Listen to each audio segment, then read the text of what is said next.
Hi guys, welcome to the Open Your Etsy Shop workshop. Let me know if let's see, I make sure that y'all can hear me because I changed the sound. I think. Let's see. I just want to make sure that we're good. I'm gonna see if some people can jump on so we can get make sure you can see me and hear me. Are we good? Or do I need to turn off this mic? Because this mic has been really weird. Sometimes it works and sometimes it doesn't. Hello. Oh, one thing also to mention, so I'm going live through StreamYard, who doesn't always show me your name. So if you look in the description of this video, there are that's how you can give StreamYard permission. Is everyone's hearing me? Okay, good. In the description of this video, I think it's facebook.com/StreamYard. I think that's I don't know, it's in the description of this video.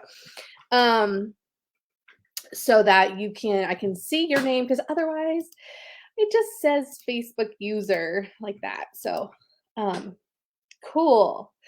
Well, welcome. So this is a little workshop that this is the second time I've done it. We did it last year and it was really popular. And because I think sometimes people just need to like get over the hump of opening their shop and just just get that part out of the way, and then we can start to optimize it and get it going from there. But sometimes it's just like that roadblock that you need to just get over, and that's what I'm here to help you do today. Let me know in the comments if you're brand new, if you do have a shop. Most of you probably don't have a shop, and that's where we should be at.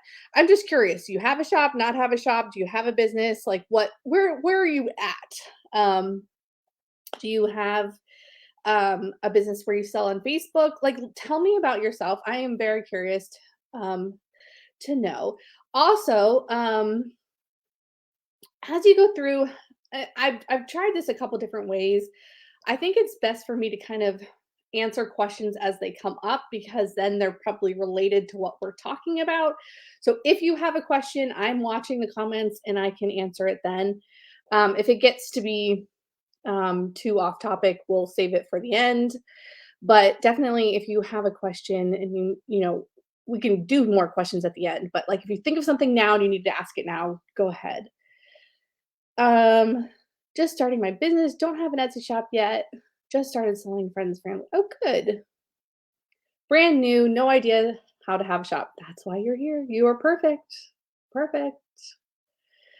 Awesome. Well, I didn't introduce myself. So if you don't know me, my name's Lauren Kilgore. You can go check out my Etsy shop, which is Beautiful Mesh on Etsy. And I sell wreaths, home decor, some supplies, uh, pretty much, and some Etsy trainings and stuff like that. I also, have a business which is Handmade Sellers University, where I teach so things like this, like workshops and courses and things like that, to help other Etsy sellers to be successful. Have a shop but having issue accessing it. Oh no. Okay. Set up an account but haven't done anything else yet. Okay, good. Created one but don't like the name and got stuck. Okay, well, we're gonna first go over what makes a good name because that's really important.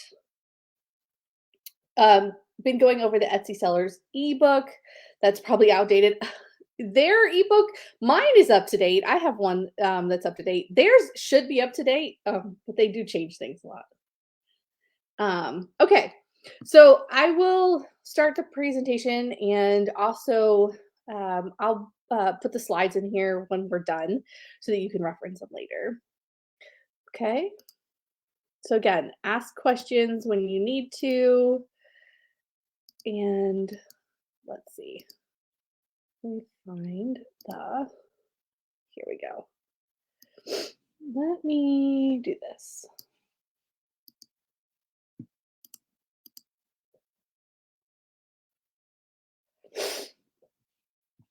If you got one from me a couple of years ago, email me again because there is an updated version that I can send to you. Um, because I sold it through Etsy, it makes it hard for me to like send people updates. Why does it do this? I don't know why it.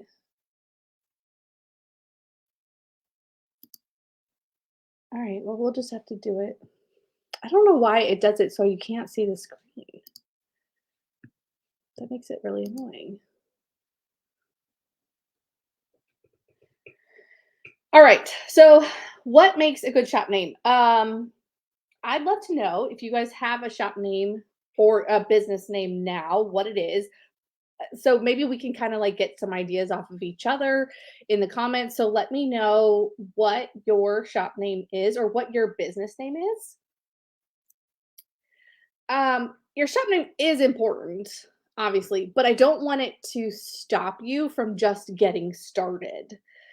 Sometimes, listen, naming things is not my forte. I uh, named my first cat Kitty, and my son, when he was born, we had the nurses at the hospital name him because we like just put a bunch of names on a list and said and had the nurses vote because I I have a hard time naming things, but I don't want it to stop you from getting started because no matter what it is you choose, you can change it. It's okay.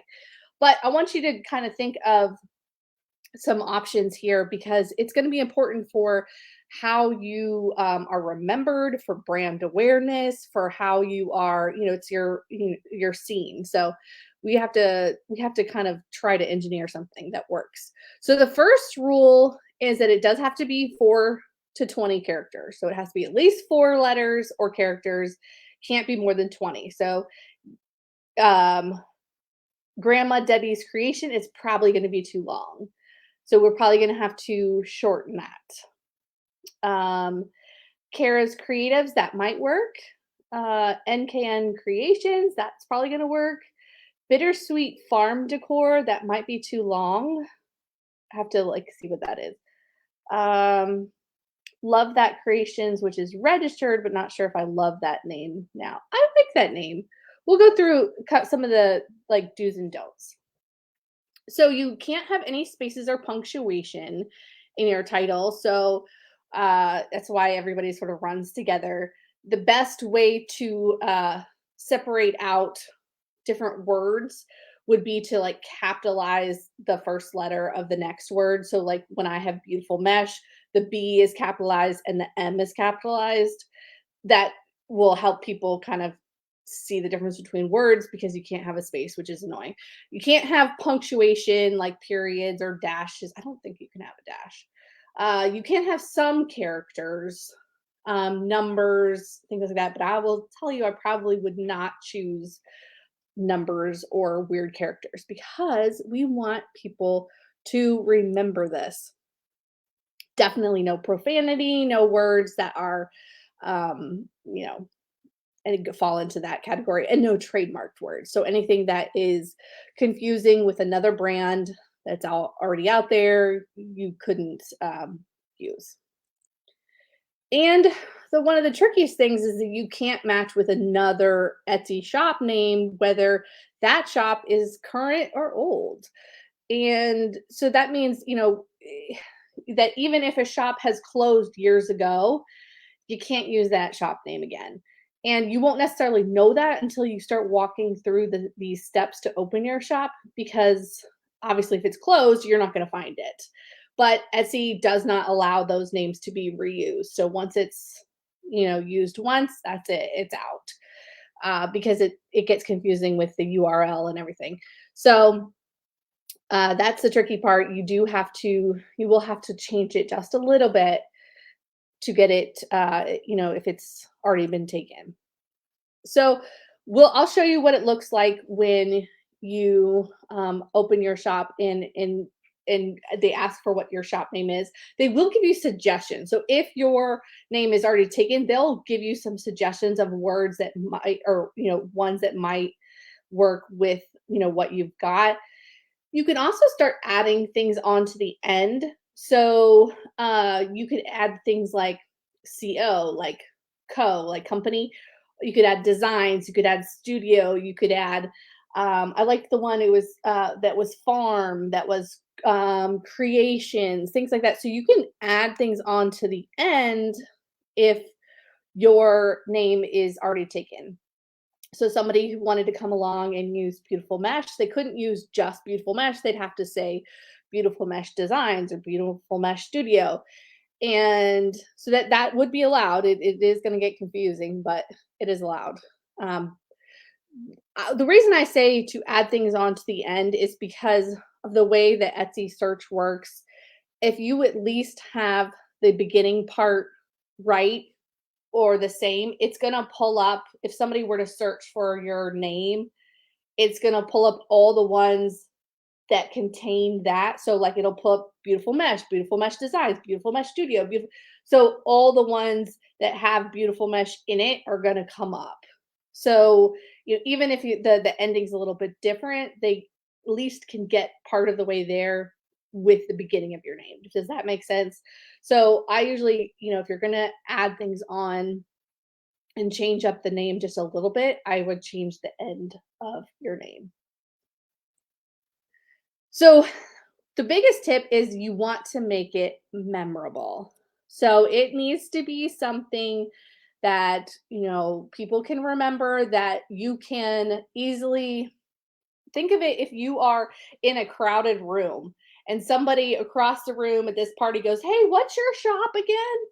And if you have to shout back, it's Beautiful Mesh, but instead of an S, it's a Z, and then there's also a 3-9 at the end.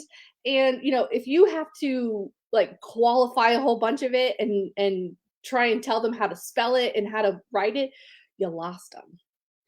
So it needs to be something that is easy, but also memorable, that they can, just think.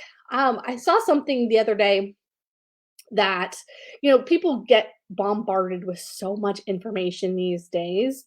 And it used to be that you had to, put things in front of people like 7 times before they were ready to buy. Now you have to do it like 16 times. And that just means that there's so much more information out there. There's so many more things out there, places to buy, things to buy, companies, blah, blah, blah.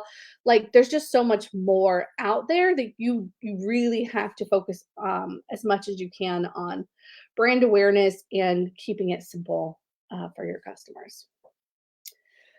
So switch from Designs by Diane Marie to Diane Marie Designs.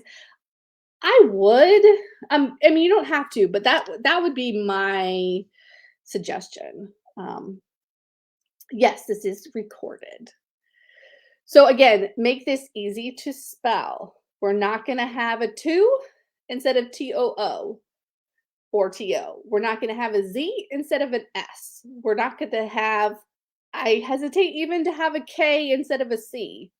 I do know someone who, I can't remember what her shop was. It was something creations and she spelled it with a K. And I think somebody else here did the same thing. And the problem with that is that people are going to start spelling with a C. And if they do, and they may not find your shop. Now, you know, the thing about Etsy is that most of your traffic will come through listings and through people searching on Etsy. They won't, most of your traffic is not going to come from somebody knowing your shop name and looking for that specifically. However, it's still a good idea when you're talking about uh having a shop name, a business name, something that people can find on all these platforms that is easy for them to remember and spell. So, I think, you do have to sort of be careful with how you are spelling things and make sure that it is easy for people to spell. I did have a student in a past class who had a really cool name, but it was in another language, which if there were people in that country that were shopping, they would understand how to spell it and they would understand what it meant. But people in the United States couldn't spell it. So that was a problem for people trying to, maybe people are like, oh, I remember so and so who sold to this thing, but they can't remember how to spell it or find you. You don't want that to happen. So, really focus on spelling.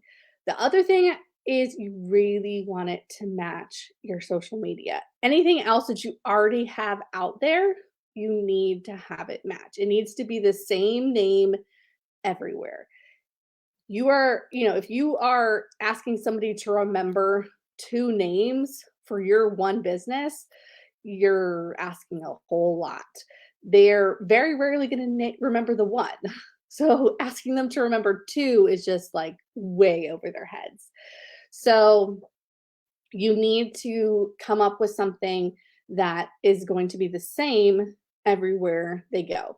So when you start out with your business, maybe right now you only have a Facebook page, or maybe you just have an Instagram.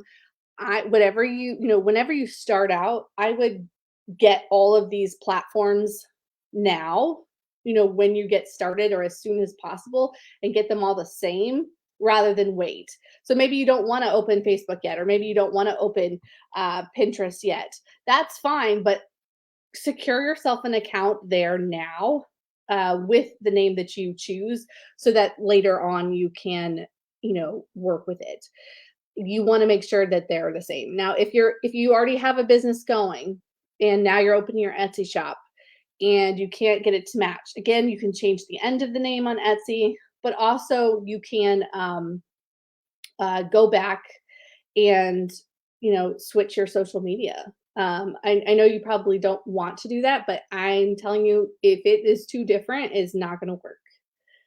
Um, can you use the ampersand instead of and? I'm trying to remember if I've seen that on. I think you can. Um, I think that is an allowed character. My nickname by my husband was English, which is why I used that name. What was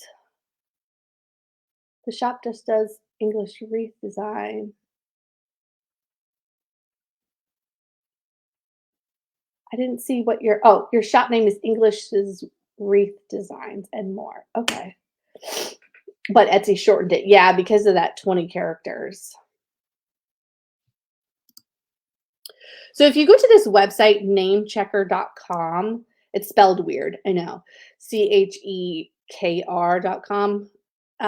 You can look for available names. It's just a free website. You can put in the name that you want and it'll tell you what platforms that name is taken on. It's not 100% accurate, and it's not gonna always be accurate with Etsy because it doesn't know if there's a shop that has closed. So it's not 100%, but you can get some, you can try it. And don't box yourself in. Very important. Don't box yourself into, oh, I can make that better. Don't box yourself into, a category of products that you can't, that would make no sense later, if you were to expand. So that's why, like, I didn't create, my name is not Beautiful Mesh Wreaths on Etsy because I wanted to make sure that I could make other stuff. That I could, add in centerpieces. I could have supplies. I could have, other things, and it didn't box myself into one category. So I like, names that don't necessarily pinpoint the product that you're making. So designs, studio, company, those are all pretty generic. So those don't pin you down into one thing. And make sure that you're keeping with your style and your brand. So if you have, kind of a more whimsical style, maybe your shop name reflects that. Just come up with something that, I will also say, which I didn't mention here, is I personally don't love shop names with people's names in them because I feel like you could get a little. I mean, think of the brands that are out there right now. There's not a whole lot of brands with people's names in them. Normally, and I think you can think outside the box a little bit more. A lot of times people will create names um, based on, the street that they grew up on or their dog's name or, um, just some words that like beautiful mesh doesn't really, it's not doesn't make a whole lot of sense. But it was a play on words, beautiful mess. So plays on words and things like that are fun. I think they're a little bit more unique and memorable. There is something to be said by for somebody knowing your name and maybe it's easier for them to remember your shop name because they know your name. But I don't. I think you can get a little bit more original than just having your name. But if you want to stick with that, that by all means. I'm just saying that that's not my favorite. I feel like it it downplays your shop a little bit. It seems a little bit, I don't know what the word is, but it doesn't seem as professional or as elite as another name. So that's just the vibe that it gives off when you use your name, but that's just a personal thing. Um Okay. And again, just remember that anything that you choose can be changed later. It's not hard. You can change your shop name in Etsy one time and they do it, really easily, quickly. After that, you do have to apply like and ask for them to review it. If you change your name too much, they're going to kind of be questioning that. But, if you come up with something and you want to change it later, you can. What they do is they put a little, icon next to your name that just to show buyers for like I don't know how long it's for, just for like a short period of time, 30 days or 90 days or something, show that hey, this shop name has changed and this is a new name.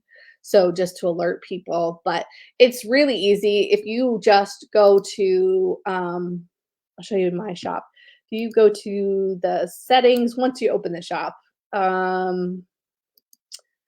think it's yeah, info and appearance, and then you just click on shop name.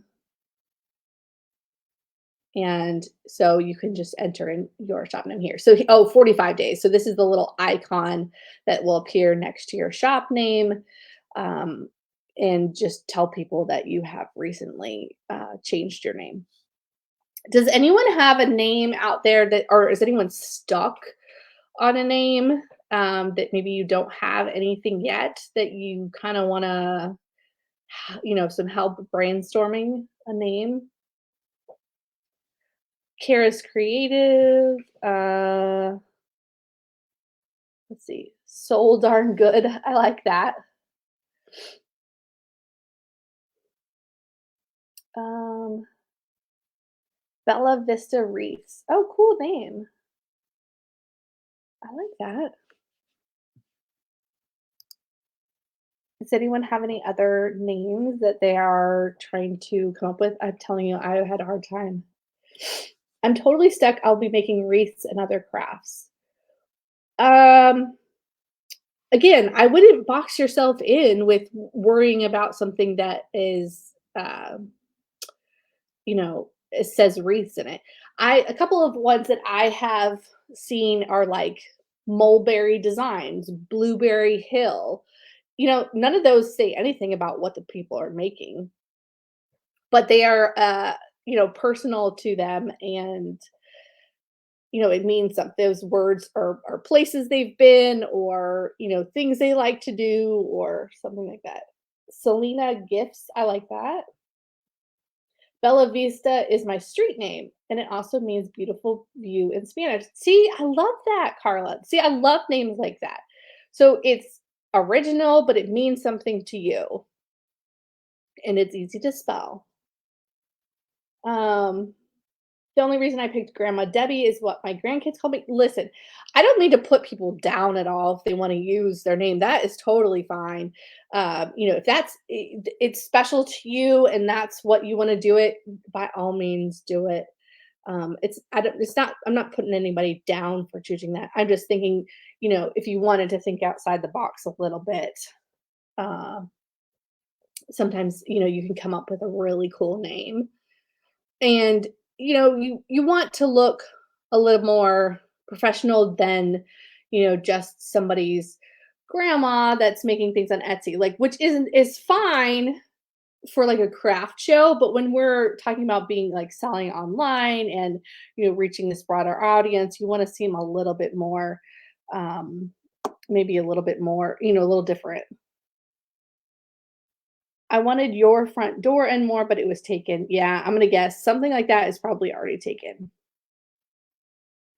Um, but Debbie, like, what do you can you think of something that you like to do, or that, like street names or places you've been, or ooh, midnight ride designs. I like that. But when I looked it up, it see that it relates to motorcycles. Oh, I see what you're saying. Um, yeah. And that's a good point, Anne, because you're right. If people are going to associate that with motorcycles and things like that, and that's not your brand identity, you might want to think about, maybe I like the midnight part, but maybe we change ride to something else. Because you're right. You want, thinking about things that are on brand for you. And if that's not your style, if you're not a biker or whatever, then maybe it doesn't make sense. If that's going to conjure up those kinds of feelings and thoughts for people, and that's not who you are, then you don't want to do that. Gray Pony Creations. I love that. See, I love that. Very nice. Oh, Ruth, you are the one that is in the UK. Is that right? Okay, Oh, got it. no, Siri, stop talking to me. Um, because I wanted to mention, if there's anybody else here that's not in the United States, walking through the Etsy shop that we're going to do next might look a little bit different on your screens if you're not in the US, because obviously I can't show you. I'm not in the UK. I can't show you, but essentially you'll have the same thing. Oh, you are? Okay, well, there's somebody else. There's somebody who's in, or is it just your email that's UK? Somebody I thought had a UK email. Um, I am a widow, and being British in America is different as well. Hence the English, along with it being what my husband called me. So it's personal. So yeah, by all means, do it. If you love it, do it. Do it. Um, because you want something that you feel really good about and that you love. I'm just here to give suggestions. Oh, okay. Who is this? Someone, I don't know who this is because I don't have your name, but somebody, yeah, I knew somebody had a UK email when I saw it come through. All right. Do you have any other questions about naming, or can we move, you want to move to like actually opening your shop? Does anyone else have a naming question? Um, where's my shop? But see who what I'm saying is, like, you see how it's all run together here. Okay, Julie Bradford, got it. Thank you. But see how I put the M and the B capitalized, because otherwise it would be hard to tell what this word was if it all the letters sort of run together. So, and you don't have a ton of room here. Again, you only got 20 characters. And mine's 1, 2, 3, 4, 5, 6, 7, 8, 9, 10, 11, 12, 13. So for reference, mine's already 13 characters. Um, we are at just finishing up the how to name your shop. It's so funny. Texas with an ice storm. Oh my gosh. I'm in Virginia, and you guys are getting way colder weather than we are here. It's like it is, let's see, today it's 38, but yesterday it was like 50. The day before that was like 60. It's so weird. Okay. So no other questions with a name part. Okay, let's go on. And again, you can still keep asking. Um, but let's go on to like how to actually walk through opening your shop. Whatever creations. I like that. I have a brain injury and have a trouble talking. I'm scared to talk. No, I know. This is not. No problem. Just go ahead and type whatever you need to. I am in Hampton Roads, Virginia, so I'm not far from Richmond. Not far. Okay, let's make this go away. That looks better. Okay. All right, so let's actually walk through opening your shop. Now, if you want to do this with me on your computer, we can do it together. So if we wait just a second, if anyone wants to pull up their laptops, pull up their computers, you can walk through this with me. Um, I have a couple things, slides before we get to the first part, but go ahead and open this and get started. Again, you can always come back and reference this whenever you need to. Um, so before you open and do anything, if you have never opened a shop yet, it's okay if you have opened an Etsy account, but if you've never opened a shop, then you can get 40 free listings to start out. If you go to 40freelistings.com, you can start out with, and so a listing is 20 cents, so it ends up being $8 you get to start off with. But you have to open your shop from that link first, not go to Etsy and open it like I'm showing you. You have to actually do it here to start with, and then it'll bring you back to Etsy to do it. So um, just just so you know, don't get mad at me if you didn't click this first. If you've already started it or started the process but didn't finish, I think that they won't let you. This won't. They won't let you do this. But if you haven't, make sure you go to this link first. The other thing I would say is to download all the Etsy apps. It is weird that right now they have 3. Normally it's just 2. So the orange one, the one that's just solid orange, is your normal buyer Etsy app. So anyone who's shopping on Etsy, that's the app that they are going to use. Then the one with the white background with the orange lettering is the, what's it called officially? Um, Sell on Etsy. Um, Hold on, let me see. Somebody has a trouble getting in. Let me just double check real quick. See if there's anybody else. No. Oh, wait. Some people jumped in at the very last minute. Okay. All right. I wanted to make sure that they got in. Okay. I checked everybody up until the time that we started. Um, what does Etsy use to identify a person? Yeah, email. Yeah, we'll get into that. Okay, so the white background with the orange is called Sell on Etsy. If you go to like the App Store, your Google Play Store, wherever you are, that's what it's called. And the blue one is called Etsy Seller. They had to make it a little different. Now the difference is the white and orange was the original. The blue one is a new app that they are transitioning to. Right now, both of them are active. The features in them are a little bit different. Um, and again, I don't want to confuse you too much, but I want you to make sure that you download all of them, and you're gonna primarily use one or the other, whichever one you want to, but eventually, just so you know, we're going to be transitioning from the white and orange to the blue. It's been in process for like at least a year. So eventually it'll happen. But just so you know, that's why there are 3 different apps for you. I mean, if you don't want the buyer one, I guess you don't have to get the buyer one, but I do that, obviously because I am shopping on Etsy. So yeah, it is helpful to have these on your mobile device.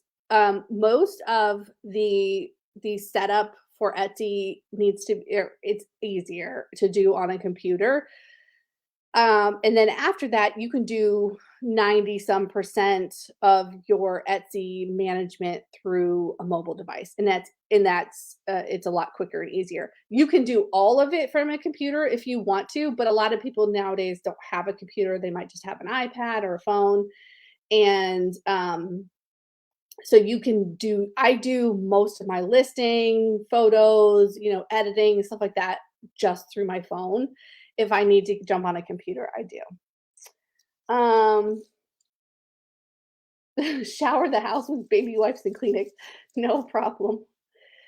Um, so yeah, I would download these to your mobile device just so that in the future you can use these to help you manage your shop. This is the picture I put into the group, that I want you to make sure you have the following information on hand so that when you go through opening the Etsy shop, these are the things you're going to have, or else it can't complete the process. Your bank information is so that Etsy can pay you. They deposit when you make a sale, they'll deposit your proceeds into your bank. That's how they pay you, just like a direct deposit of a paycheck. So you'll need to know your bank routing number and account number wherever you want to deposit it. It just has to have your name on it if you're the name, whatever name is the user. So it can't be somebody else's. You do need a credit or debit card to have on file with Etsy. That's how you pay your fees. So they don't draft them out of your bank. They will charge your debit or credit card for your fees. And then you'll just need one image, one picture of the first item that you want to sell. So you can add more pictures later. If you've got more pictures, you can change it out, but we do need to have something to upload or else we can't continue on. So, does everyone have those things if you are ready to keep going?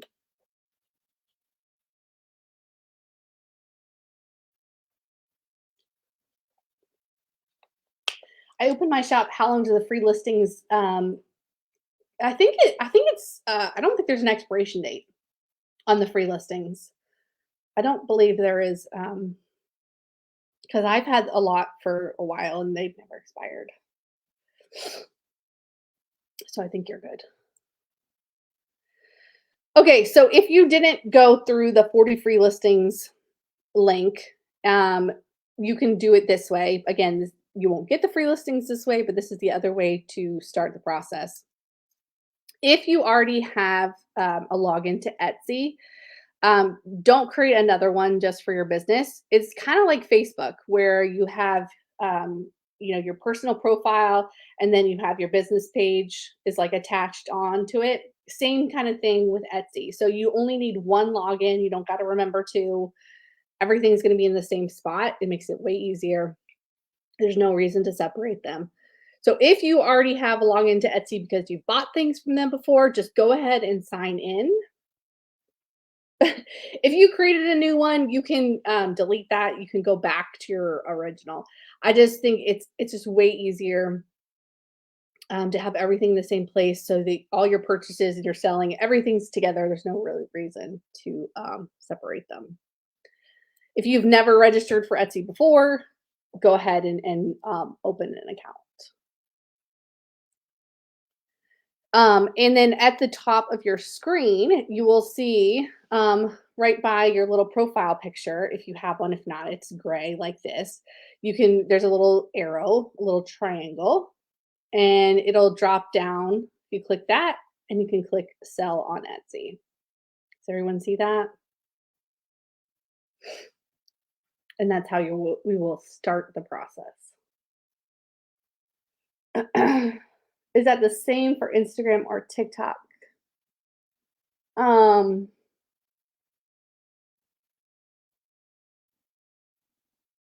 Instagram, I think you can have I think Instagram's a little bit different. It's not like Facebook.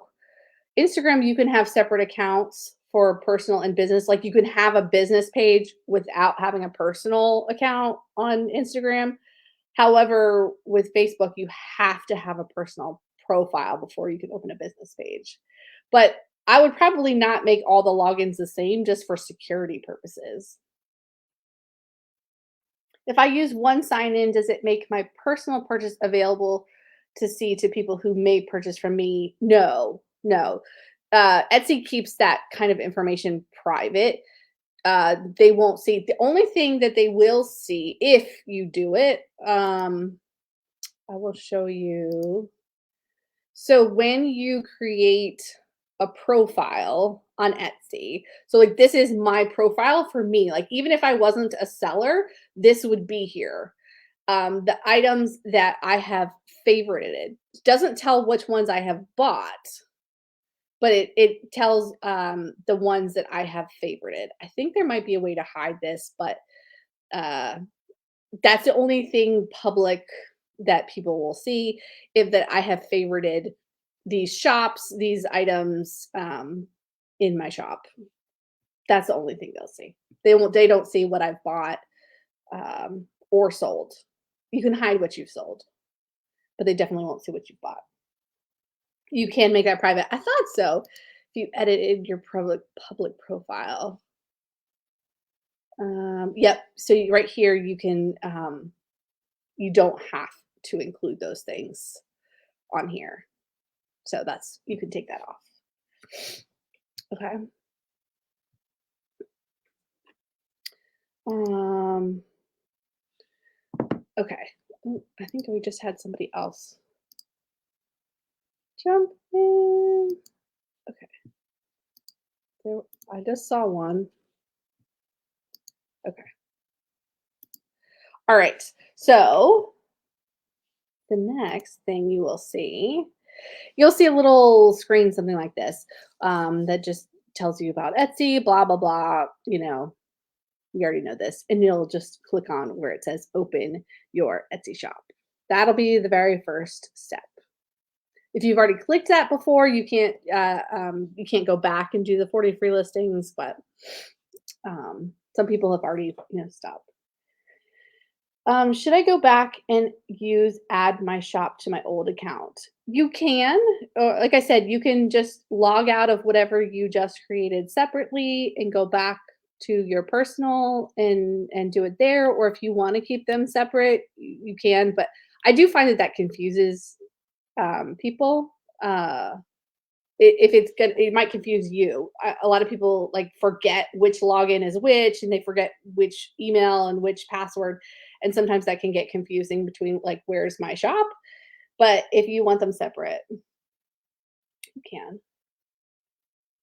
Um, I'm not going to show you how to do a banner here, but I will say that I do show that in the Handmade Sellers 101 course that will follow up to this if you choose to do that. But also, you can just go to Canva, canva.com, and they have an Etsy banner template in there where you can uh, just take a template and replace the words and colors and just upload that to your shop. It's not too hard. Alternatively, you can go to Etsy and look for other people to make ones. People make there's a lot of people that make like the banner and the profile picture and everything to match and coordinate with like a logo, and they're pretty inexpensive. Um, After 30 minutes of trying, I just got into this. Does this repeat, and how long is this course? I accepted everybody up until the time that I went live. So if you jumped in late, that's why you might not have been able to get in right away because I'm not checking the roster. But this will be recorded. Yep, me and Canva are not friends. I do have a little Canva tutorial in the 101 course. I also do a little workshop in the summertime. Do you need a business license to sell on Etsy? No, that's another thing that we do need to sort of touch on. And I do go into depth in the 101 course is business license and sales tax. Now, just a caveat, none of those things are going to be required by Etsy. Those are required because you have a business, regardless of where you sell. So in most areas, not every area requires you to have a business license, and not every state collects sales tax. So, you don't have to. You just have to check with your local, tax authorities. but business license is normally required for uh, any kind of business. So whether you sell at a craft show, whether you sell on Facebook, Etsy does not ask for that. So that is the thing, do you I was a former accountant, so I'm a stickler for doing things by the books, but if you choose not to do it, that is on you. Just you might have some fines down the road if they ever find out, but if you choose not to do it, it's not going to stop you from opening an Etsy shop. And you don't have to do it right before you open your Etsy shop. Like, again, it's not, you just do it like, as soon as you can. It's not like, it has to be in place before you open your shop. Yes, the 101 course is all about optimizing your shop in order to get found. So this is what I just want you guys to get over the hump of opening it, and then we can, build on it from there. Obviously, optimizing an entire shop is more than I can cover in a 1-day workshop, but so which is why it's a 6-week course. But anyway, okay, so let's get back to where we're at. Once you have clicked to start opening your shop, these are the very first screens you'll see across the top. These are the steps that you'll have to go through in order to finish opening your shop. So we are at this first bullet, which is shop preferences. It's real easy. So what your shop language is, what the country you are in. So if you're in Canada, if you're in the UK, put that. Or if you're in the United States, your shop currency, make sure you pay attention to that. The good thing is the currency will be shown in the buyer's currency. So like if you're in the UK and you put euro or whatever, and I go to shop in your shop, it will say dollars. So you can just put the currency where you are, and Etsy will convert it depending on who is shopping. Now, also you don't have to sell to everybody in every country, if you just want to put your own.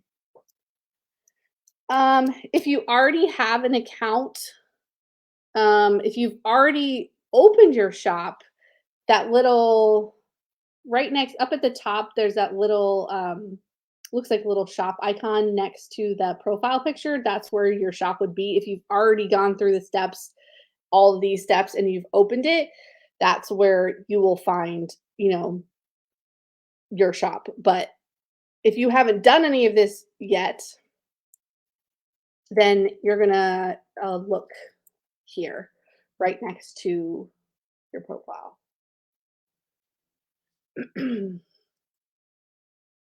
Okay. And then where it says which of these best describes you, this is just for Etsy informational purposes. Don't get hung up on this. It doesn't matter what you answer. You're not pinned down.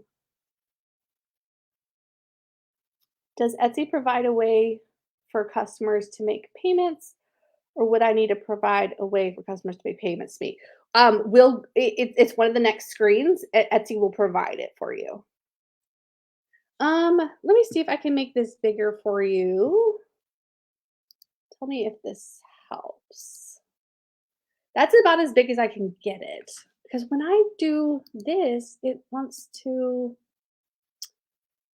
stops. Try again. It makes it, okay. See, I don't know why it does that. Does it say, you can't see the slide now, can you?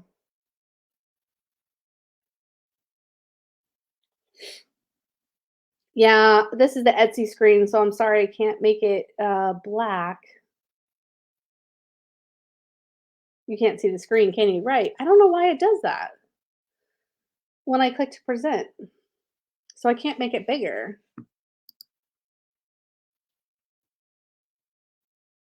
I don't know why it's doing that. Okay.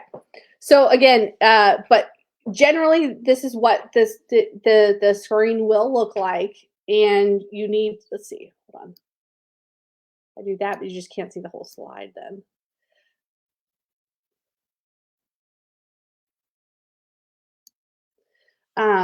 But yeah, pick whichever from this drop down, whether it's your full-time job, part-time job, it doesn't, like I said, it doesn't really matter. So that is the very first step.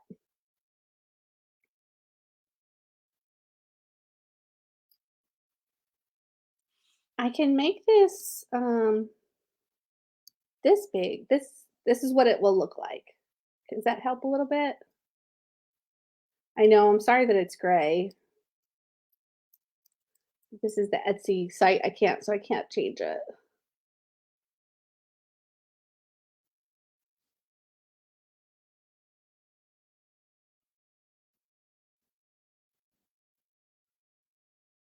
Can see the slide, not any characters.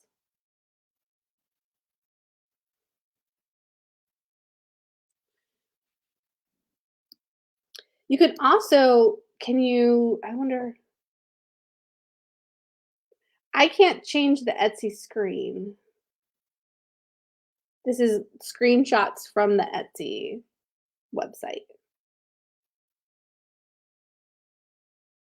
A little bit better? Okay. Well, this is what it looks like on that very first step. So again, your language, and language is just like currency. Use whatever language you speak, and it will Etsy will, if you choose to sell internationally, Etsy will change it to whatever the buyer's language is. So you just put what your information is. It's possible that this might have changed a little bit. So if you don't see which best describes you here, it might be on another screen. But this is what it looked like the last time that I opened a shop. So if you don't see it, it might be on another screen. Okay, so once you put in that information, the next thing, let's see if I can get this. All right, we'll zoom in here first. Whoops. So the second step would be to name your shop. So you'll see a box. Do you have to have a permanent title for your shop? Yes, so that you do have to have a shop name. And that's what we went through first. So here's where you will put your shop name and check for its availability. So using those tips that we went over, you will put in your shop name here, and then you will click check availability. And then what you'll see down here is what it will come up with if your name is already taken. So remember I said they will come up with some ideas for you. So I put in beautiful mesh, and obviously beautiful mesh is already taken because I have it. But it's going to show you below some names that will also work. So again, they have tacked on things to the end. So beautiful mesh design, beautiful mesh co, beautiful mesh store. So some of these might help you with some ideas, but again, you don't have to use them. But they are some ideas. Now, another thing I didn't really touch on is you probably don't want to cut off letters. Like this one, they took off the H. Again, we want this easy to spell and not something that people are confused about. So, if you have to cut off a word because you ran out of characters, change the word. Don't cut it off. Do you recommend putting our name in the store? I did talk about that a little bit. I don't recommend it personally, but if you want to do it, I mean, it's more power. It's totally your decision. Do what feels right for you. I suggest trying to think outside the box a little bit into something else, but you don't have to.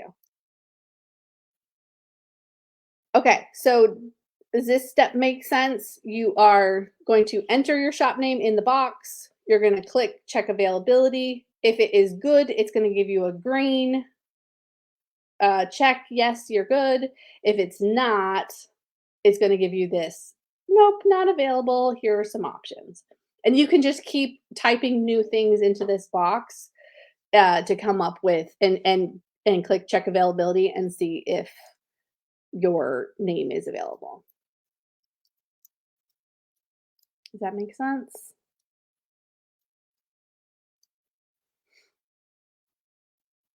And again, you won't see whether or not a shop name has already been taken. Just you can't go to Etsy and search for a shop name because if that name has already been taken and the shop is closed, you're not going to know because the shop is closed. But Etsy has, does reserve those shop names. Okay, and then the next step you'll come to is stock your shop. So even before we get into putting billing and bank info, they're going to ask us to add our very first listing. So if you'll see over here on the left, there's a little plus sign and it says add a listing. And that's where we're going to add our very first one. So you'll click the plus sign and it will bring you here. Again, it's still got your tracking at the top. We're still on step 3, which is stock your shop. And we're going to add a new listing. Yes, so it does bring up examples of what you can choose from if you haven't decided yet, and that's where it's for names. That's what it's pulling up right here.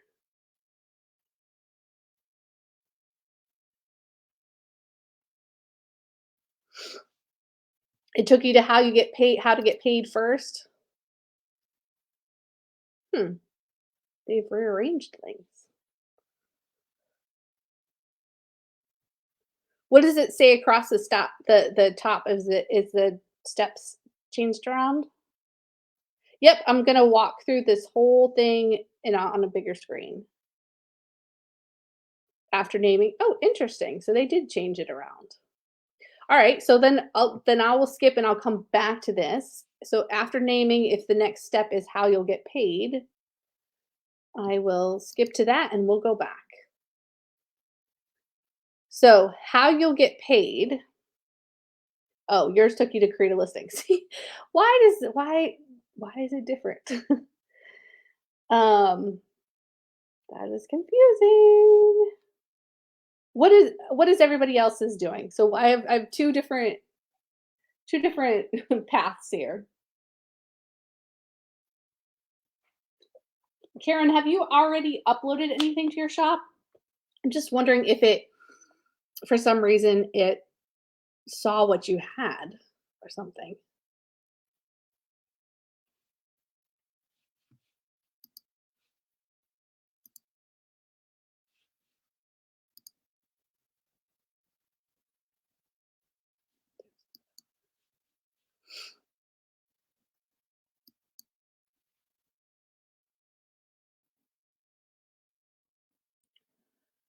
Stock your shop is next. How to get paid is next. See, that's so weird. It should be stock your shop unless you have already or put something in there. Stock your shop is the last selection I see. Very odd.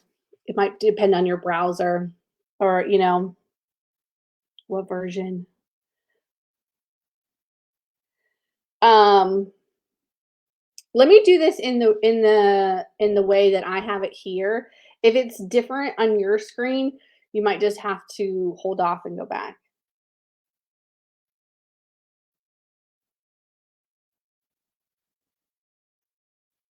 Because I don't want to show it's gonna be hard because some of you will see one thing before another. I don't know why it's different. Yeah, mine's a Safari browser too. Well, you might just have to just hold off. You can always come back to this and do it in the order. Could it be whether you added a shop under your personal sign or if you started with a new business sign? It shouldn't matter.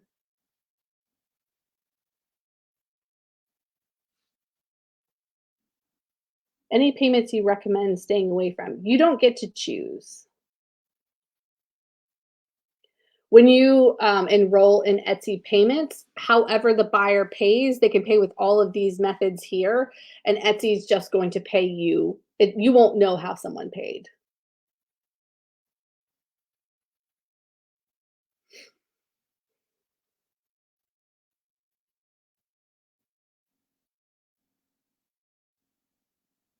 Um, how do you guys? Which screen do you guys want me to do first? Stock your shop or how you'll get paid? Because I don't. I got people different.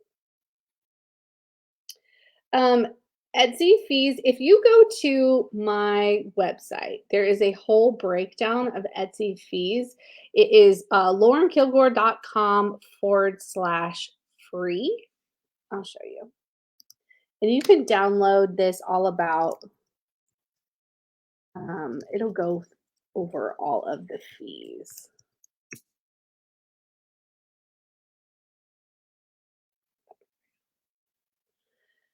It is here, Etsy fees.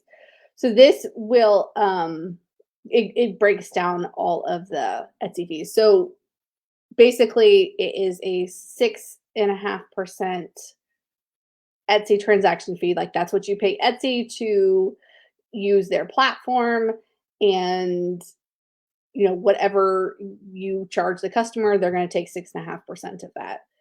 There's a listing fee of 20 cents. So any item that you add to Etsy is going to cost 20 cents. And that listing stays up for 4 months at 20 cents. So after 4 months, you can have it automatically renew, which I'll show you in the listing, or you can do it manually. But again, for like the whole year, it's only 60 cents to list that item.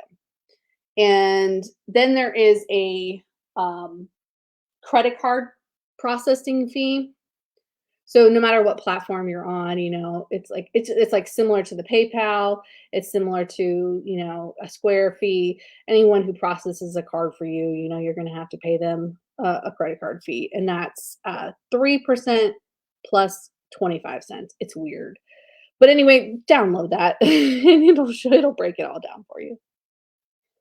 Um, I can't go to Stock Your Shop until I fill out bank info. My screen will not allow me to go to how to pay until I finish the product. Ah, that is so weird. Um, okay, let me go back.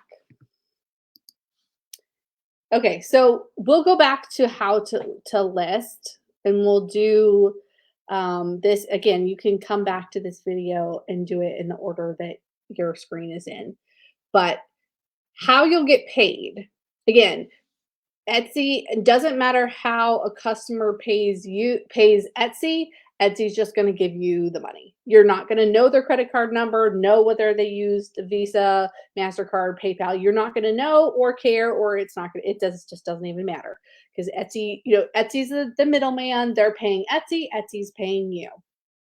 So, um, for tax purposes, it's going to ask you, are you an individual or are you incorporated business? If you haven't set anything up, you are most likely, the majority of everybody will be an individual. If you have set up an LLC, some people have, you're still an individual.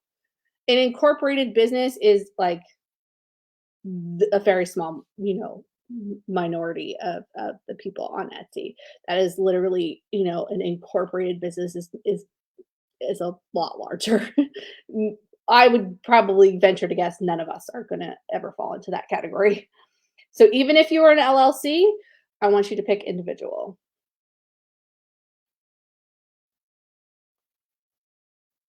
So you will get paid and have to make payments out of the same account. No. So that's why the bank information is how you will get paid. Etsy, when you give them your bank info, your credit or debit card is how you'll pay them. Now, Etsy does have like kind of like a sweep account. So you'll see your payment account on Etsy, and you'll see, they're going to take out their fees, and then they're going to pay you the net. Um, Again, it will probably ask you for your country of residence and your name, and then it's going to ask you for your bank info. I think. Oh, I think it might ask you this first. Oh, this is the same continuation of that same thing. So it's going to ask for your country, your name, your birth date, your address, and after you press save, it's going to ask you for your bank info.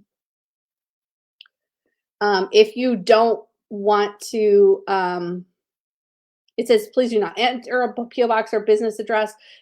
This is not going to be shown to any buyers. So this is just for Etsy purposes. For tax purposes, they need to know what your home address is and, the legal name that you have associated with taxes. Make sure that's here. Okay. And then again, when you press save and continue, it's going to ask you for your bank info. I don't have that screen because it literally just asks for your bank info and routing number. And that's where you'll enter that.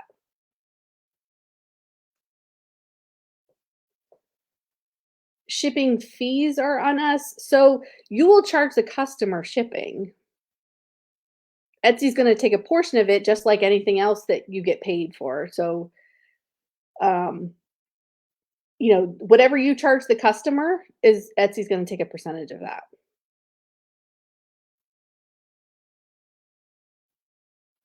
Oh, okay, because now we're dealing with Plaid, you're right, okay. So, Plaid doesn't support my bank, that's weird. Does it give you an option, Karen, as far as, like, what to do? Plaid is their new payment like, secure payment system to, um, just to make, payments more secure between you and Etsy. It says select another bank. Well, what if you don't have another bank? It doesn't give you any other options? That if it does you can't just type it in? Since my shop is open, how to go back to change my credit card and bank info? I'll show you that. Yes, you can put your info in manually. Yeah, will it let you put in your info manually? Like, it might not come up in the drop down, but does it let you do it manually?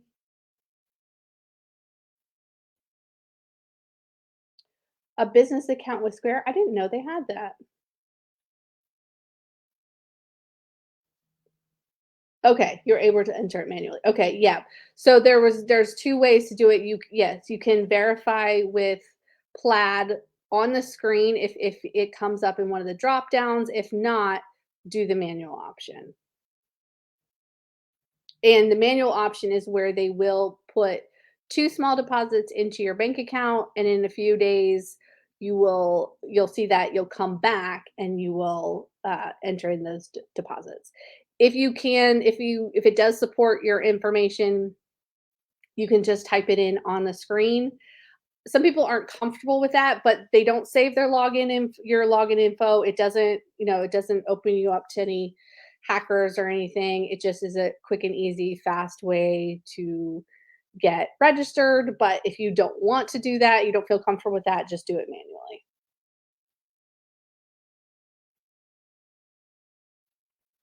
Okay, so you're gonna have to come back to it then, Diane. If you get that is the downside to the manual option is that you'll have to come back to this because it'll take a day or two to put the deposits in your account.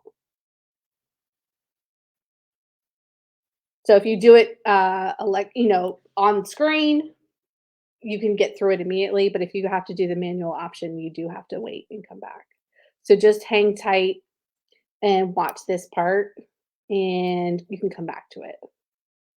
Unfortunately, that's the way with the manual option. It takes a little while. Okay. All right. So then the next thing is going to ask oop, you to confirm your email address. So you're going to set up your billing and you're going to confirm your email address. I've been fighting with Square because someone set up an account in Bangladesh. Oh my gosh, that's weird.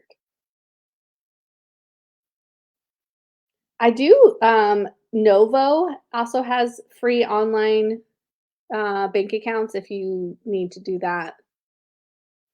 But again, whichever bank you have, whether it just means whether you have to do it manually or automatically. So you'll need your debit or your credit card to put in how you will pay Etsy. So some of the fees they take straight out of your, well, most of them they'll take straight out of your sales proceeds. But if for some reason you don't have a sale, you're going to rack up some fees. Obviously, those listing fees are going to rack up. If you do choose to do advertising, which I wouldn't suggest when you first start out, but if you do choose to do advertising, you might have those fees. So, and if you don't have a sale, there's nothing to wash, you know, to pay for them. So they're going to charge your card at the beginning of the next month. So you do have to have a card on file just in case, but just know that anytime you get a sale, any fees that you have accumulated are going to just come off of whatever your sale proceeds are. No, this has to be a card. So this has to be a debit or credit card. It won't just draft from a bank.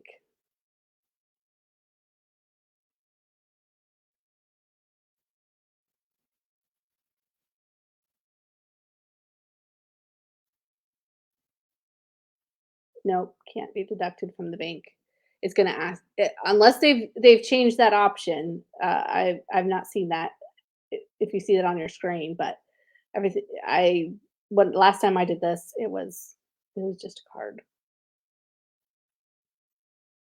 So your bank account is how they will pay you, but you have to have a credit card to or a debit card or something to pay them.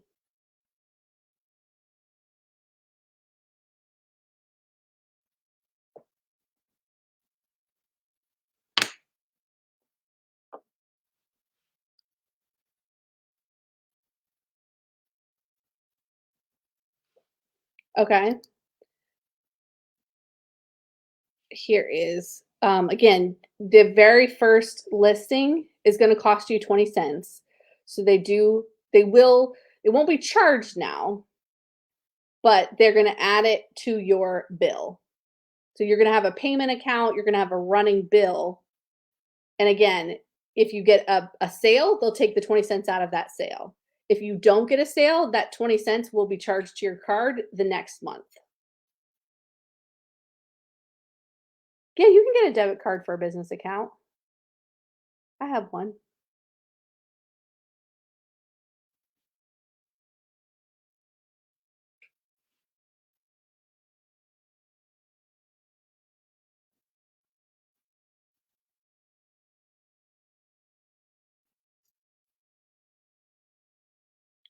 Are we good on this stuff? Do you want are we ready to go to how to list it wherever whatever process you guys are in?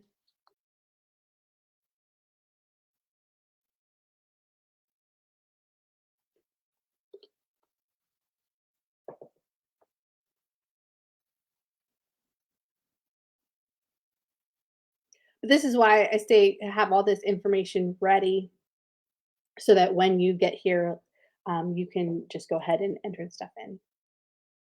Yeah, your debit card is like a bank draft. You're right. So if you have a debit card, it is essentially like pulling it from your bank account, but they just do need a card number, not a bank account number. It has to be a card number. I'm not on Kajabi right now, but my courses are. Okay, let me show you while I remember how to change your bank info. Let's say you get to this point or you've opened your shop and you need to change this. Yes, we can do that. If you are on your dashboard, go to finances And let's see, well, payment account would be, let's put this here. So again, your payment, when I talk about your bill, this is the bill. So this is a running tally of all the activities that have happened in my account. This morning I printed a USPS label. um, I had some Etsy ads fees. I had a listing. Oh, I have credit for that listing fee because I had a free listing. Here's some transaction fees. So you'll see here, this is the running balance. Again, this is confusing until you get into it, but I just want to kind of show you. It is putting all this here. So until I get a sale, or until I, tell Etsy I want a deposit, this is just going to rack up. And obviously, this is what they owe me. Now, if I didn't have a sale and I just had all these fees, it would be in the red, and that's what I would owe Etsy. And if I don't get a sale, they're just going to automatically charge my card the next month. So, but anyway, to change your bank info, you would go to finances, payment settings. So here's my bank details under payment method. So this is where Etsy's paying me. Again, you can change your deposit schedule of how often Etsy pays you, whether it's every day, once a week, every 2 weeks, or once a month. I just have mine once a week. If you'd like to have it every day, you can. When you initially open your Etsy shop, there is a waiting period. They won't let you have it deposit next day. No problem. You can always come back to this. Um, so you can change this whenever you want to, but just know in the beginning it's not going to be able to deposit as quick. Just because they got so many scammers and they got people who were like trying to get, grab fast cash, and it, became a problem. So they had to kind of just verify that these were legit people and whatever. So in the beginning, you might not be able to get your payments as fast, but once you get going, you can. I think it's usually like the first 60 to 90 days or something. So here's where you would change your bank account if you wanted to. And if you wanted to add a different card, this is where you would do it under billing. 90-day waiting period on payments must prove that you have sent the items with a tracking number. Right. Yeah. So in the beginning, they started this thing called reserves, where if you don't have a tracking number, they won't pay you all your money right away because again they're afraid of they had a lot of scammers, especially during COVID, where people were getting on there and selling masks and selling a bunch of crap. So you do need a tracking number in order to prove that your item has been sent. Otherwise they will do it. I don't think they take 60 to 90 days to pay. I just think it's a little slower.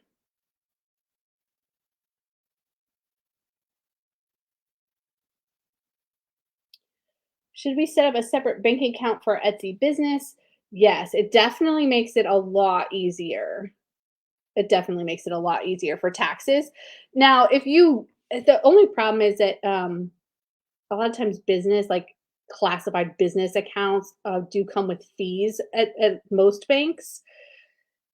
And you do have to have like a federal identification number and all that stuff. So if you don't want to go that route, just open a separate checking, personal checking account and run all your stuff through there. It'll just make it a lot easier at tax time. Ideally, a business account would be great, but at the very least, just open yourself a separate. That would be just make your life so much easier. You don't have to, but it is a really good idea. Okay, how do you know how to do this again? Okay, go to finances, payment settings. So payment methods is your bank account if you want to change. Billing is your card info if you want to change.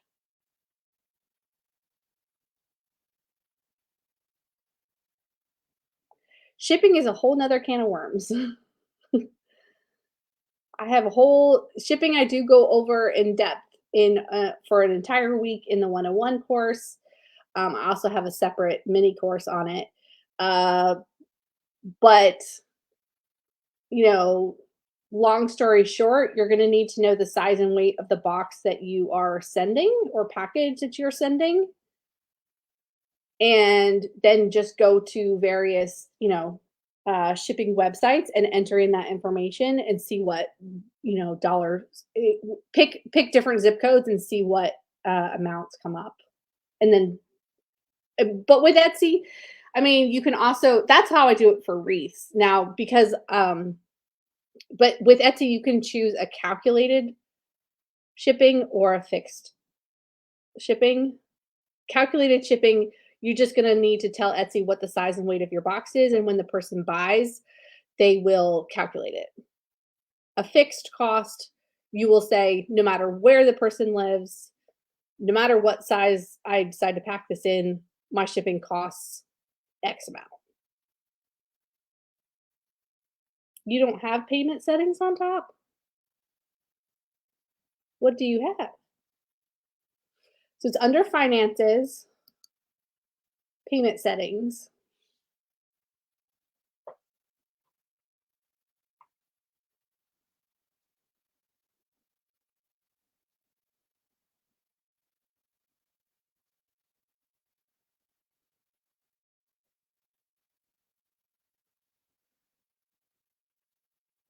Make sure that you do keep this, like I have to edit mine because mine expires this month, that you keep your information up to date because it can result in your shop being temporarily suspended until you update this information. So just be careful that you have this always up to date. Can we just say free shipping and charge extra? Yeah, you could do that.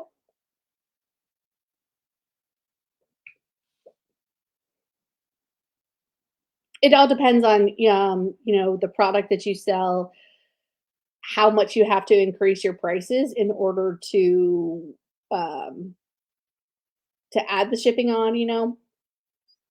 Sometimes it makes sense and sometimes it doesn't.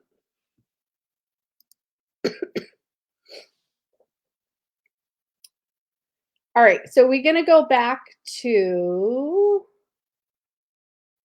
adding stocking your shop. Are we ready to go back to adding something?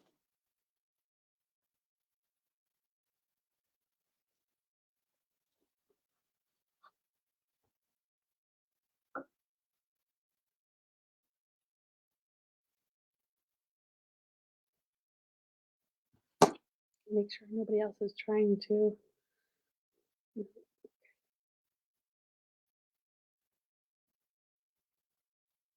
We're good? I know it's been a lot of information.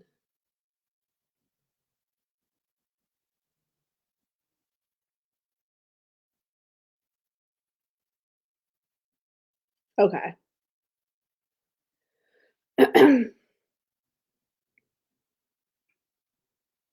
What do you do to review this again? This video? It'll be here in the Facebook group.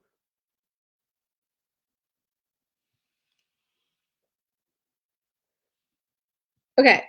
So when you get to the point where it says to stock your shop, you're going to add a listing. It's going to bring you to this screen, but I'm going to show you on mine and I'll actually add something. So this is what it'll look like, but I'm going to come here and just pretend I'm adding something. Okay, so I'm in essentially the same place, right? Add a listing. I'm here. Okay. So pretend like I'm opening my shop. It looks the exact same. I'm already in my shop, but it looks the same. So the first thing they're going to ask for is a picture. And this is why I think it's easier if you are doing it from whatever device that you take your photos on. I take all my photos on my phone, so I list from my phone. You can always, if you want to do this on your computer, you can always If you have Apple, you can AirDrop your photos. If at the very least, in the very beginning, I would email myself my pictures, and then I would just grab them from my email. Um, you can plug your phone into your computer, whatever works for you to get your pictures to the device that you need to pull them off from. Does most people take pictures with their phone?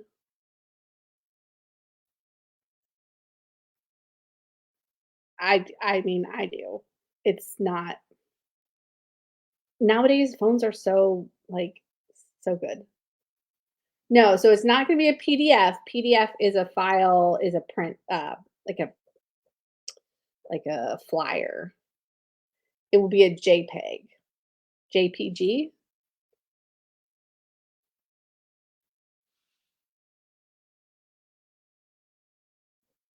So you'll add your it will it's showing you, like, some ideas for photos, but you're going to just add a photo. I'll just pull something off my, computer. What do I got here? Do I have anything?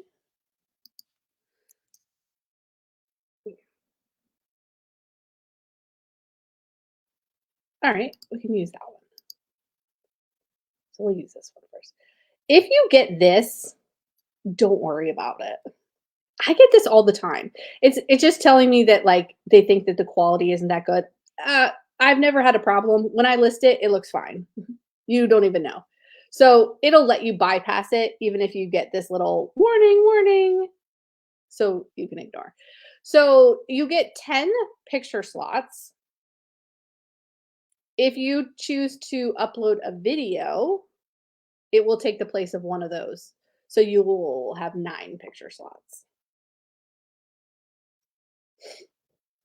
And the video automatically gets placed in the second slot. You don't have to worry about it. If you choose to put a video, that's where Etsy puts it. If you don't worry about it.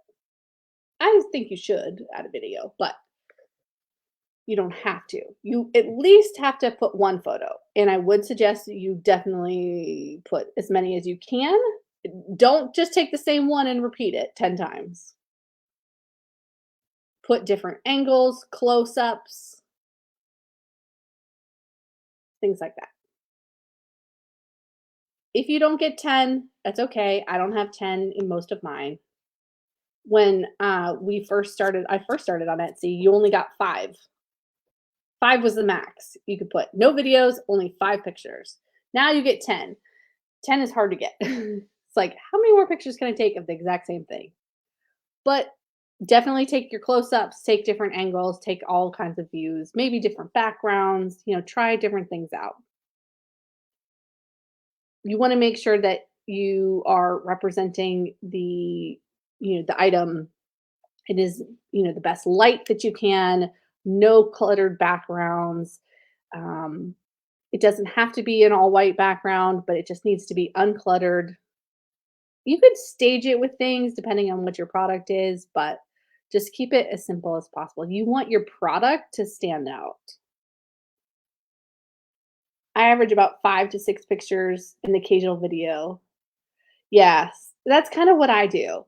I don't usually get more than, I was gonna make this a little bigger, more than 5 or 6 pictures either, because I'm so used to that 5 picture limit that we used to have. Okay, now you can also, on the computer, which you can't do on the app, but you do get the opportunity to adjust the thumbnail. So this is the little photo that appears next to your listing. So like if I were to go to Etsy,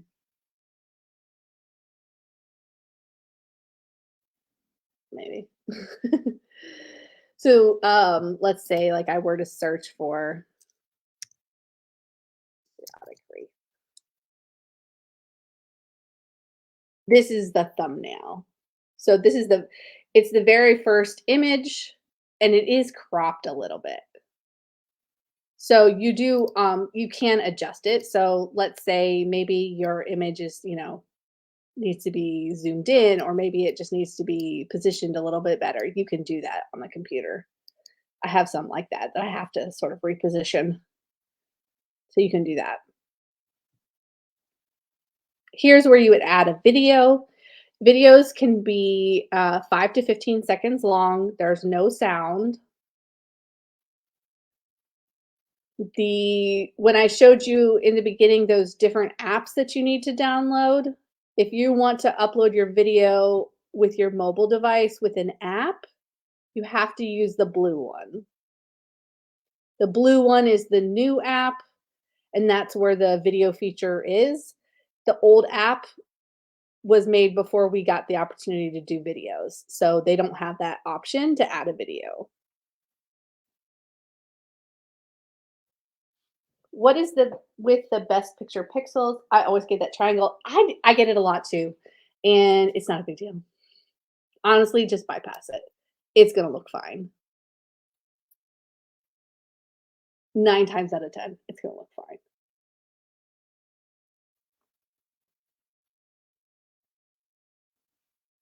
And on the app, it doesn't even show you that. It just shows you on the computer. So, okay, so we got some pictures and maybe a video. Yes, I think video will help. You will see, let's see if any of these are doing it. No, it was. They might have changed it now. But it used to be if you hovered over one of the images, the video would start playing. It's not doing it now. Oh, now it is. There it is. See? So, and that's a cool feature for people to see, to be able to see the depth and the close up of your product in more of a 3D than 2D. So, that's kind of a cool feature. So, if you have a video, it can only help.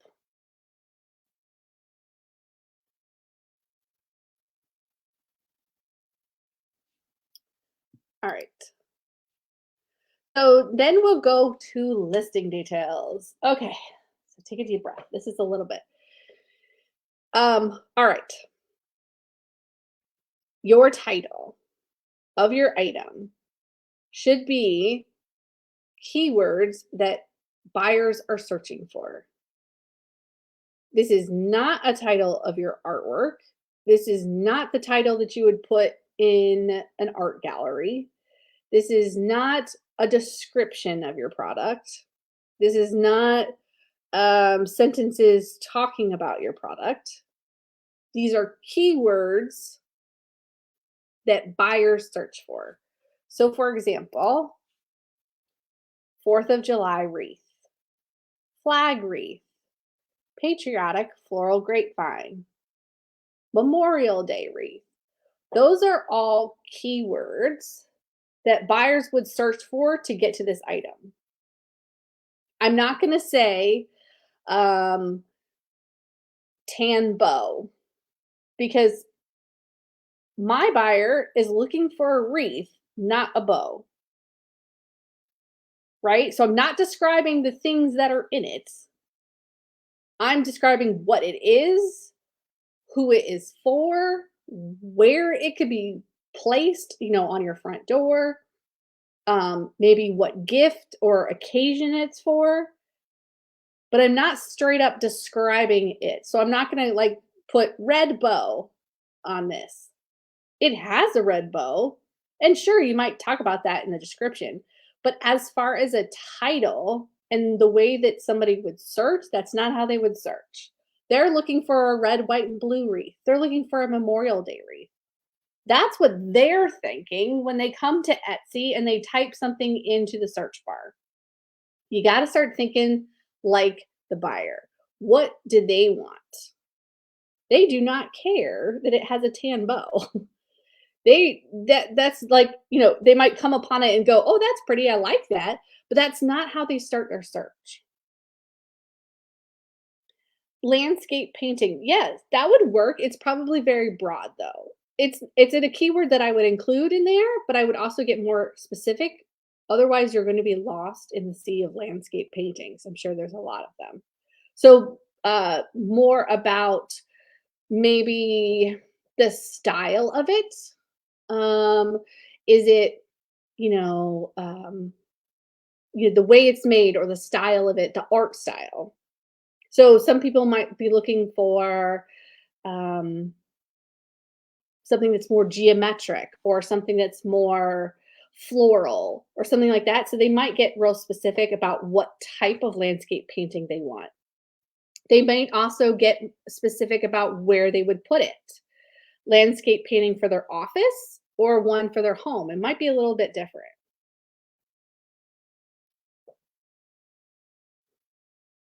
Vintage fabric and lace. Can you get a little bit more specific? What is on the fabric? What would somebody do with the fabric?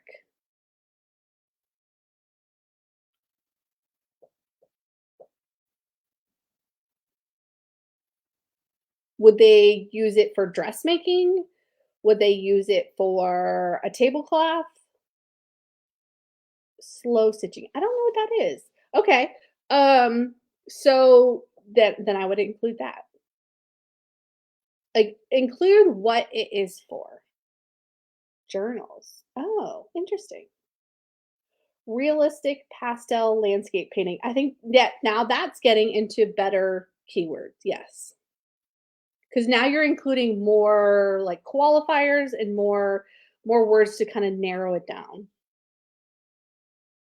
So vintage fabric and lace for journal making would also be a really great keyword phrase. Now, Etsy suggests those 3 to 4 of those keyword phrases.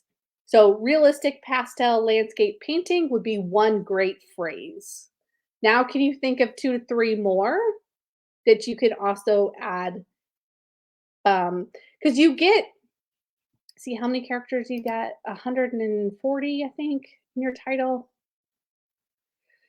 I think it's 100. It doesn't say here. I think it's 140. So you get a pretty big title, and there's always some debate on whether you should have a short title or a long title. But here's my stance on it. Etsy gives you 140 characters. I'm going to use them all, or as much as it makes sense, in order to have as many keywords out there that make sense for my product. I'm going to take advantage of that space because that's how I'm going to match to more buyer searches. If I just put one word in there or one phrase in there, you're really, pinning yourself down to like that's it. That's the only words that people can search for to find you. So think of all the different ways that somebody might search. I do have a brainstorming worksheet on my website as well. If you go to laurenkilgore.com, the very front page, there's a free worksheet that you can download of how to brainstorm some of these things. It goes over, like what style, what material, all the things that you can think of to describe the product, and then use those as keywords. With the keywords that makes your title, and do you separate with punctuation? I do. So most people use a comma, and if you do, always put a space after. That's how the computer knows this is one word and this is another word. Is if there's a space. Punctuation doesn't tell them that there's a space, that they're two separate words. You will see some people using, here we go, like see this right here. They're called pipes, these up and down lines. You can do that if you want to. That separates, see that, so they've got this one keyword phrase, then they've got this, and then they've got this, and then they've got this. So you can do it that way. Um, when you're doing, no matter what your punctuation is, but always include a space after your comma,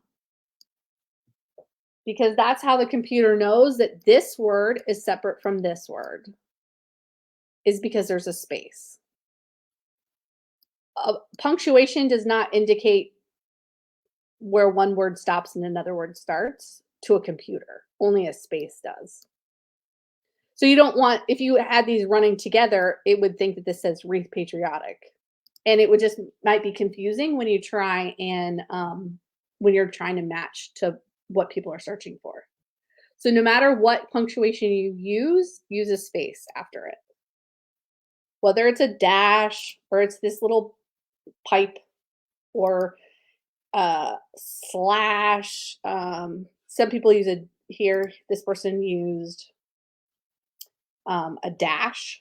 That's okay too if you want to do that. It really doesn't matter. Just the space matters.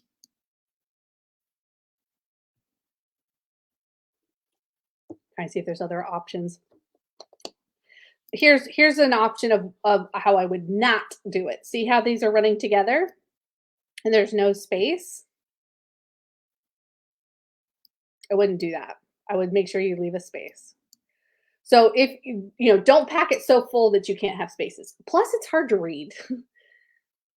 Your title is one of those places where it is needs to be optimized for the computer, but also for the customer. A customer is going to read this as an indication of what this product is.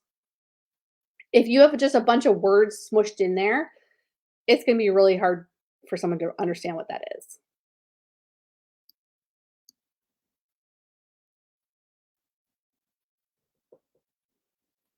Okay? So, again, keywords that customers are oh, it is 140. Okay, keywords that customers are looking for. And not just you're like, I'm not just gonna say patriotic wreath for this one and leave it at that. What did I use on this one? So for this one, I wrote flag wreath, patriotic floral grapevine wreath, July 4th Americana, America wreath. I don't want to stop at just patriotic wreath. Yep, I'm talking about your title of your listing, not of your shop. We're talking about listing an item.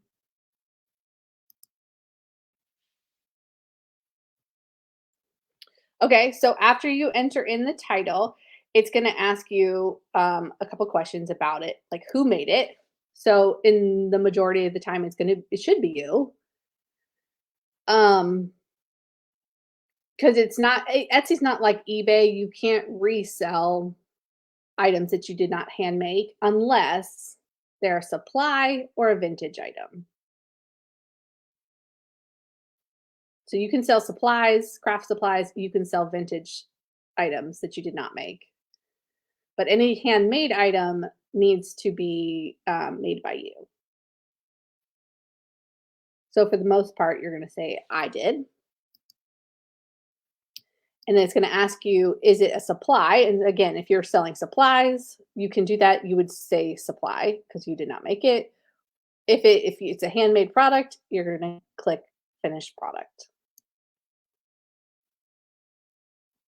And then it's going to ask you, when did you make it? I don't know why my drop down's not showing up on the screen, but it will ask you to pick the year that you made the item. If it's vintage, if you know, then you obviously it's going to be an older date, but for the most of us, it's probably going to be that's the most recent date you can pick. Is 2020 to 2023. Or if it's made to order, you can also do that.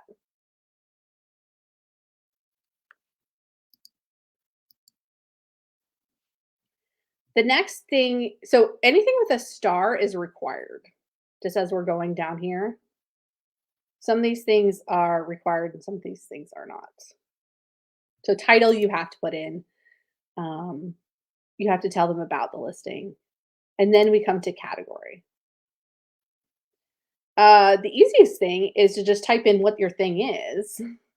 Now on the app, it's a little bit different. You have to go through the decision tree. You basically have to tell it, okay, what does it start in? What category does it start in? Is it clothing? Is it craft supplies? Is it whatever? And you just keep choosing till you get to, so you'll start in home and living, and then it's a home decor, and then it's wreaths and door hangers, and then it's wreaths. When you're on the computer, you can just type in here, it's a wreath, and it's going to automatically pull up the closest category for you, which is helpful. Now, categories are not like super critical. However, those words are like keywords for your shop. So, whatever words are in your category are another way that somebody could search for you. Also, this is how, like, let's say you went to Etsy and you wanted to search one of these. This is how Etsy, this is the category that you put it in.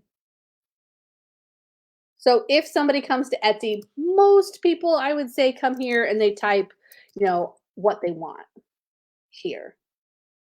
But some people don't do that. And they come and they go, okay, I want wall decor. And so this is the category that you will pick. So if you have different items, every single item that you make can be in a different category. They can only be in one category at a time, though. So if you have 10 products, you can have 10 different categories. But each one singular product can only be in one category at a time. But you could have 10 different categories throughout your shop, depending if you have different items, for sure. So it's just specific to the product that you are creating at that time. I didn't get that. Why does Siri want to talk to me all the time? Okay. So if somebody wants to come search this way, let's say they choose home decor, then maybe they choose wreaths and door hangers. And now they are into the category. So this is pretty broad, though. This is going to be, all kinds of wreaths.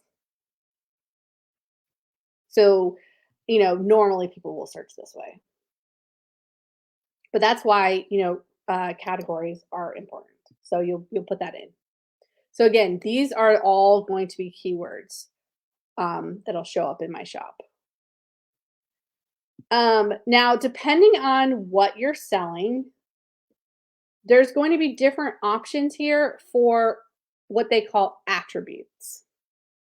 So depending on the category that you're selling in, your attributes will be different. For this category for wreaths, it's going to ask me, what is the material that I've used. It's going to ask me color. It's going to ask me size. All these are optional, but the answers that I choose again are like keywords for my shop. So choose only what makes sense. If none of these make sense, don't check them. Leave it blank. Skip it. It's optional. But if it does make sense, click it.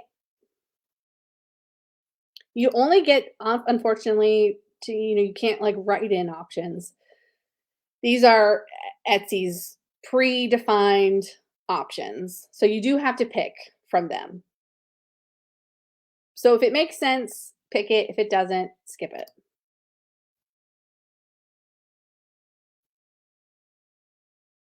And again, they will change depending on the category of the item that you are selling.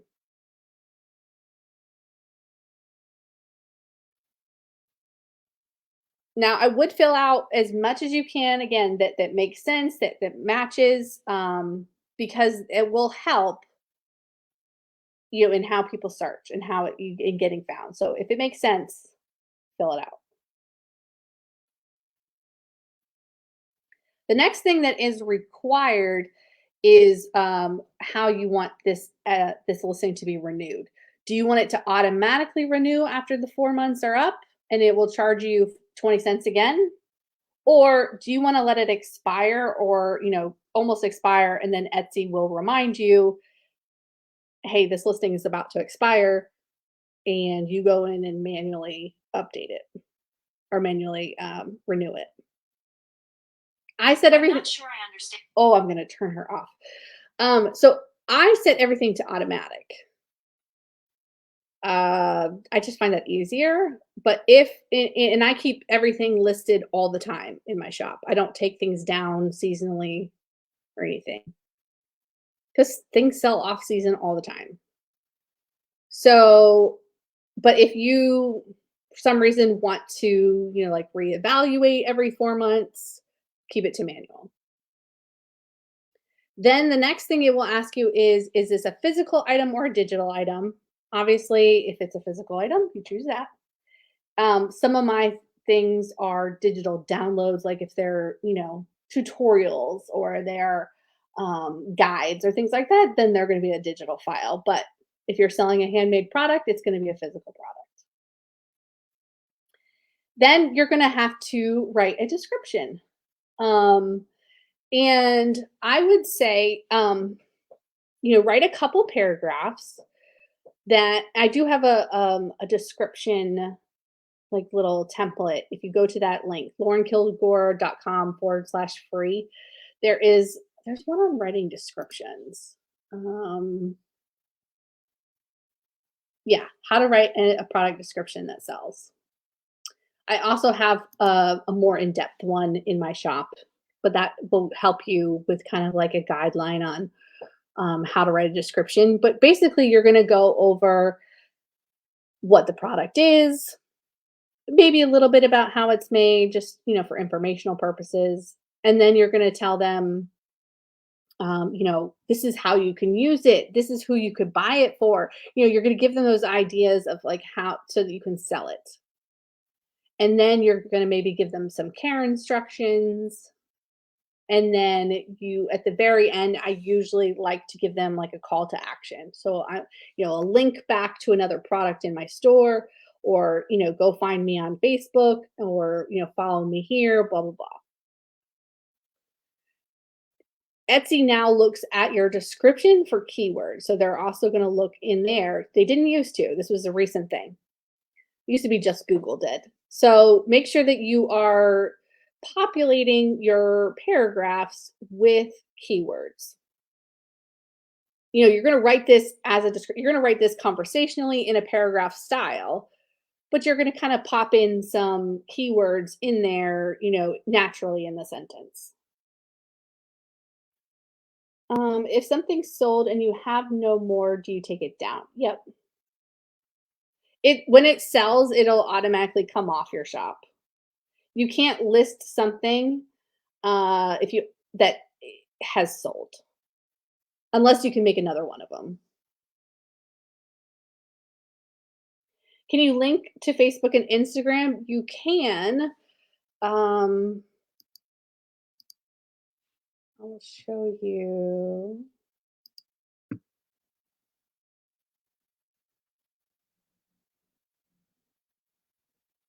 It's hard to find. Nobody ever sees it though. It's down here. So you can do that. People probably rarely see it. You can put the link in the description of your listing, but it's not clickable. The only thing that is clickable in an Etsy description is an Etsy link. So a link to another product people would be able to click on it. But if it's like, here's my Facebook page, they can't click it. Now they can copy and paste it, but they can't click it.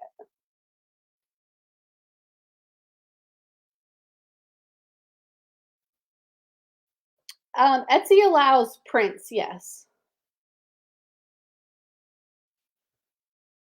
Um, do they have Pinterest? Yep, you can put Pinterest, you can put your website, you can put Instagram, you can put Facebook. It's all in the setup.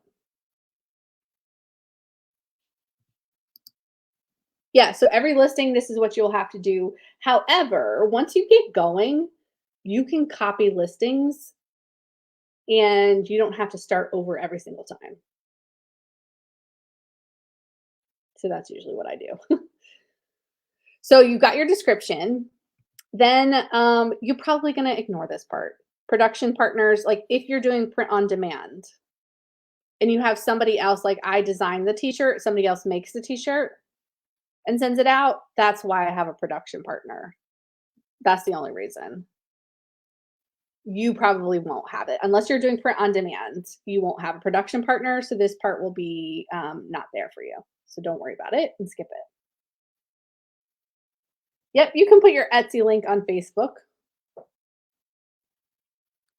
Then you're going to add a section. So sections are these right here. You get 20,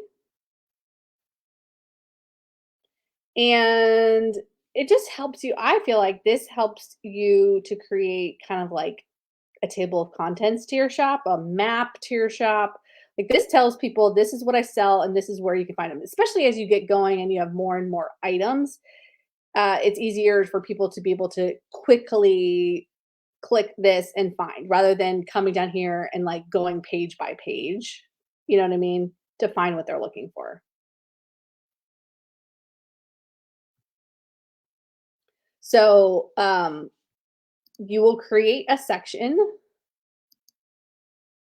and you will title it. So um, my advice is to use titles that are at least 2 words or more for your sections. So it's real descriptive and people really understand what it is. And yeah, this is just as most descriptive as you can. You don't have a lot of characters here, but I would put something in here that's more than just like wreaths or that's more than just fabric. Like let's get them a little bit more specific. Is it like a certain color, a certain pattern, holiday? Now you only get 20 of these sections, but I would be as descriptive as you can. So you'll choose a section. Everything you can have, again, 20 sections, but everything you have can only be in one section at a time. So your one product can only be assigned to one section. You can't list something in 2 sections at a time. Even if it fit both sections, pick the one that's the best. How do you link another item to your listing? You would just go find the URL. So let's say I want to link to this item here. I just go to it, and you can't see on my screen, but you'll go to the very top of your screen where there's the address bar, and you'll just copy that, the HTTPS, at the very, very top of your screen where you search. That's where you're going to grab the URL of your other product. Print on demand for prints would be a production partner. Yeah. So if you're using somebody else to help you finish the product, that would be a production partner. So if you create the artwork for the print, but then somebody else actually prints it and mails it, they're going to be your production partner.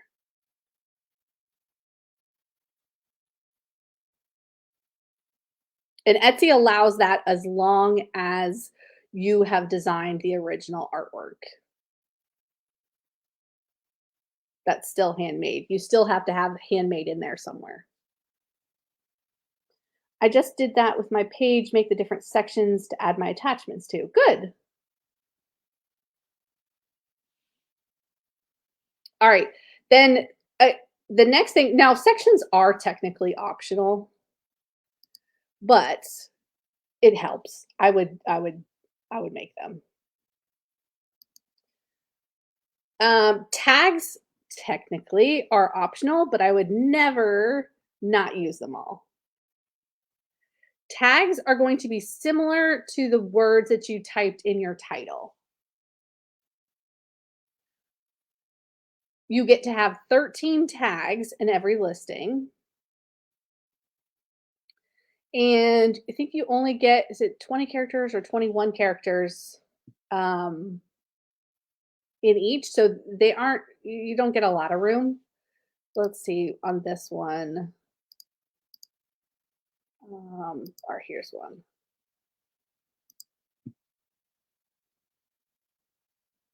I'm not sure. Where's my tags? Okay, here's my tags on this one. So I've got Valentine theme, love you more, Valentine heart, heart decor. So they're normally going to be like 2 to 3 words. That's pretty much all that ever really fits in there is 2 to 3 words.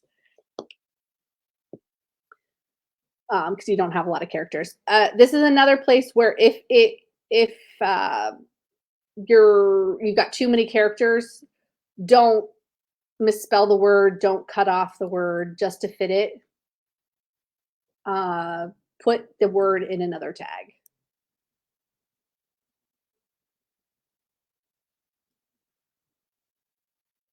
So use, all 13.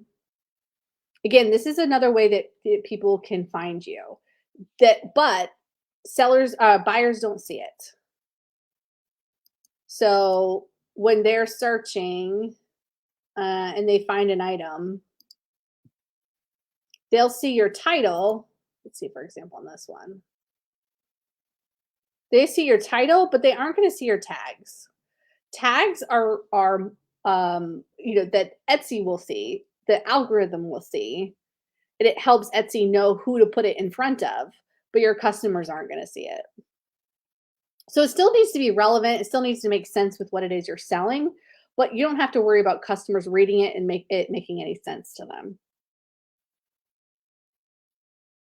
Yep. Any of those keywords are part of SEO. And SEO is search engine optimization. And that basically just means how to get your stuff seen, how to optimize it so that the most people see it. And using the keywords that buyers are using is definitely one of those ways. So make sure you add in all your tags. Now, the next thing is going to be materials. Again, that is optional. If you want to, list some materials just for informational purposes to help your buyers out, you can, but you could skip it. It's not super critical. Then we get down to pricing. So you'll need to have your price, how many you can sell. If you can sell more than one, put more than one. Because sometimes people want to buy two and you don't want to just have one and then, lose out on the opportunity that somebody wants multiple. SKU, I skip that because I'm not that big of a store that I have SKUs, so I don't need that. Restock requests are part, you may not see that. That is part of, there's an Etsy Plus, not something you need to be concerned with when you're first starting out, but there is a subscription, like I pay $10 a month for Etsy Plus, and that gives me a little bit of extra customization options for my shop, which this is one of them. It allows, somebody who sees my item, if it's sold, they can say that they want to be notified when the item restocks. There's some other customization for your banner and stuff like that you get with Etsy Plus. You get some free listings, you get some free advertising credits, blah, blah, blah. But it's $10 a month. You don't need it, especially when you're first starting out. The only reason I have it is because I'm an Etsy, coach and I love all things Etsy, and so I want all the things, but you do not need it. But anyway, that's why this is showing up on mine, and it probably won't show up on yours. Will those tags go to Pinterest? No. If you're pinning from your shop, it's going to pull your title, not the tags.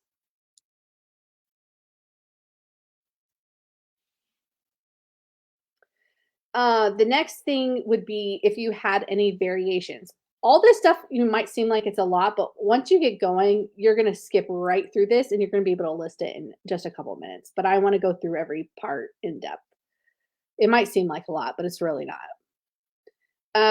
Variations. So this would be like if you had a product that you could sell it in multiple sizes or multiple colors, you could add variations here. So if you had a t-shirt that you can sell in bulk bunch of different colors and sizes, you would add that here. If not, you skip it. If you have an item that can be personalized, you might want to turn this on. And if you do, the customer has to enter something before they are able to buy. So maybe you want them to, maybe it's something where they are going to put their name on a sign. You want to make sure you get their name, obviously, before they buy or before they, check out and you can't find them and don't know what name they wanted. So this makes them put in their personalization or maybe, it could be anything, color, style, whatever. If you want it, if your item is able to be personalized, turn that on and um, make them fill it out. If not, skip it. The next thing is shipping. So, or yeah, monogram letter. So if you could do monogram a couple different ways. You could have it as a variation, or you could have it as a personalization. So you could have it as a variation where you just have A through Z listed and they choose from the drop down which letter they want. Or if it's a monogram where it's like their initials, then you probably want to do personalization and that the way they can type in their three initials.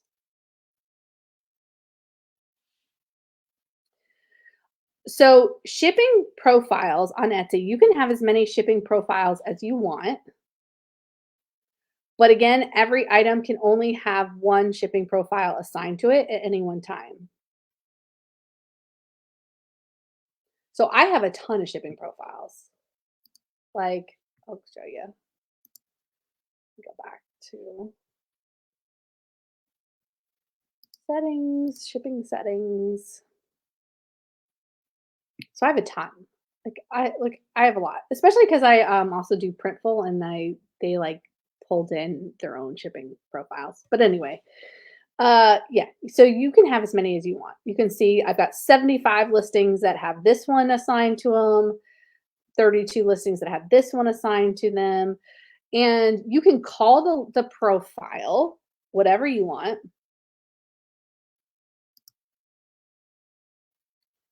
And again, you can choose for do you want them to be calculated or fixed? Fixed is you charge the same amount no matter where the buyer lives. And calculated is you will tell Etsy the size and weight of your box, and Etsy will calculate it for you.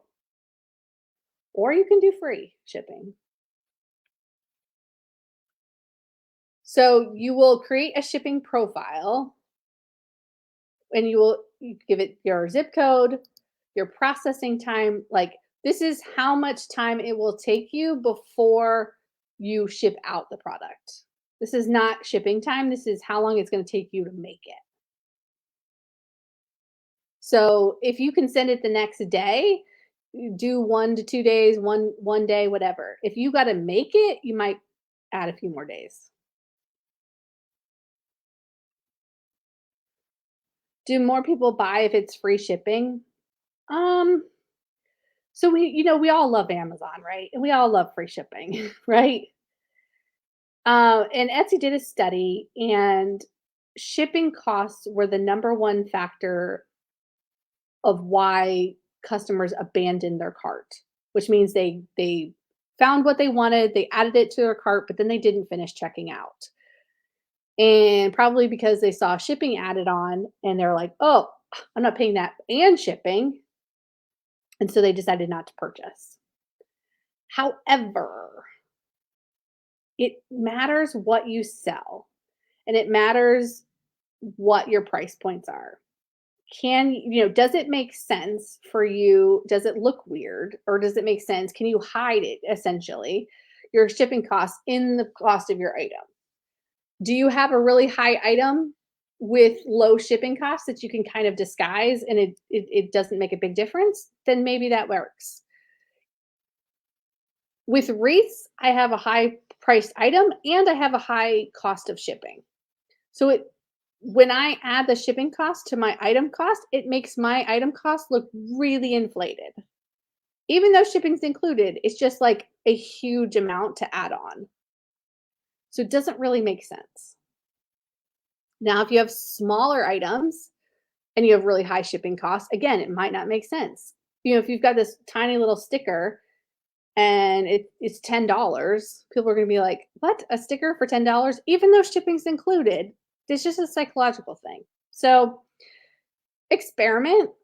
It doesn't matter what you choose. You just have to be competitive with other sellers in your same category. But again, we do the whole week on shipping in the 101 course.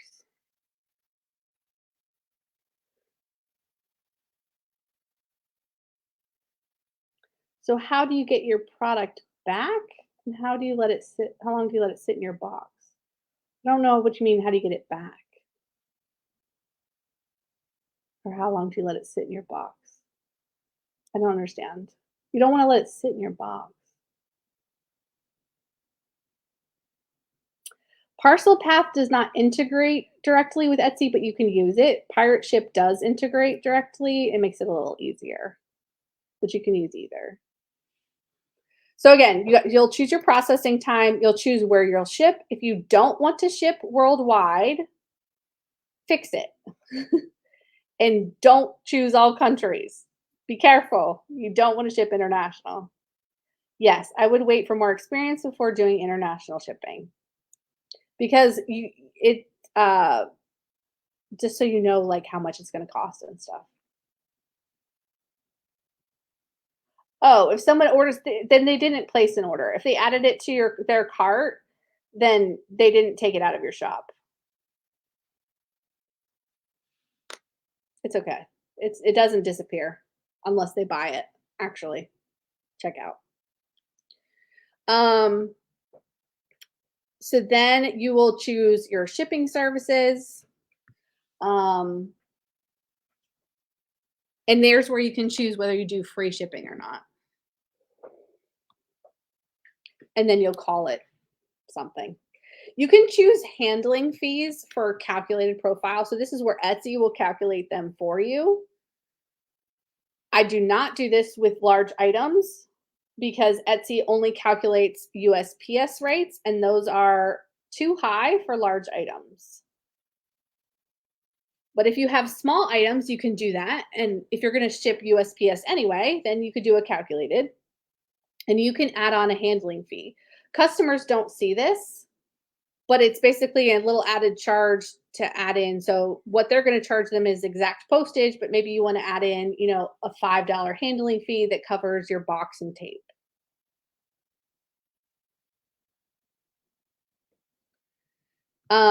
Again, I do fixed. And again, same thing. If you don't want to ship international, just trash that, make that go away. Um, and there's no free shipping option on here because fixed cost is a price and it's not zero. And so, yeah. So the other way you could do this is you don't actually have to like create a profile. You will really just enter the shipping for this one product. So I could hit here, enter custom shipping options, and then I could essentially create a profile here. And I could save it as one or not. But once you have shipping profiles created, you'll see them come up here.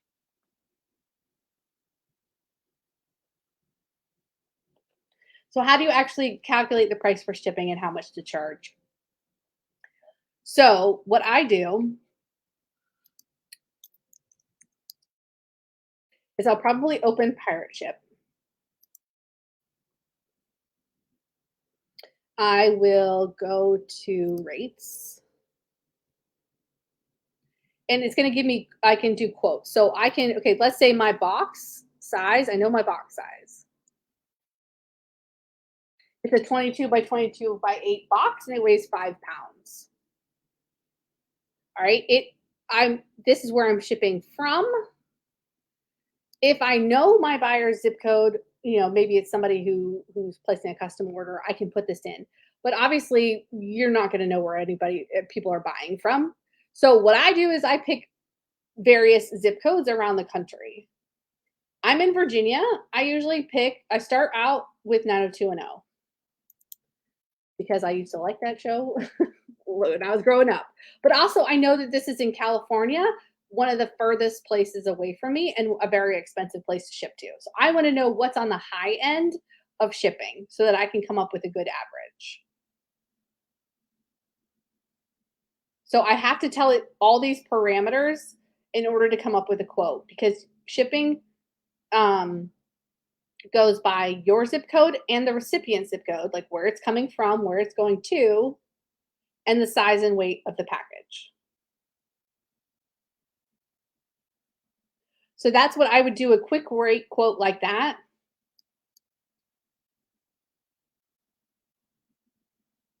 And then it's going to tell me how much it's going to cost. This is the high end. I would normally send it UPS ground. So my high end is $35. Now, if I wanted, let's pick a zip code close to me.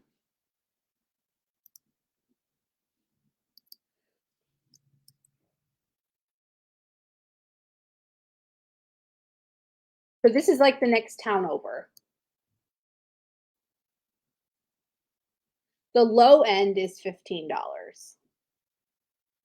So my shipping is going to, be anywhere from $15 to $35 shipping. So what I normally do is come up with an average. So that is a fairly large window. But I usually come up with an average of it's going to cost me about $25 to ship something. Sometimes I'm going to make a few dollars and sometimes I'm going to lose a few dollars, but that's the whole point of an average. And then I'll reevaluate this every year. I'll go back every year and look at how much did I pay for shipping? How much did I charge for shipping? Was I charging enough?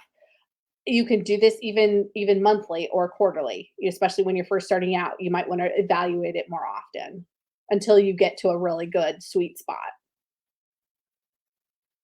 This is to ship near me. To ship near me would be $15. To ship one of the furthest places away was $35. So I choose personally in my shop. Yep, and I choose personally in my shop 25. So I say it's going to cost $25 to ship an item. So if I ship to California, I might lose out a few dollars that time. But if I'm shipping to, somewhere else here in Virginia, I might make a few dollars. But overall, at the end of the year, I should about break even. If it's fragile to ship, just whatever your shipping costs are, make sure you're taking that into account. Do you normally just embed the $25 into the pricing?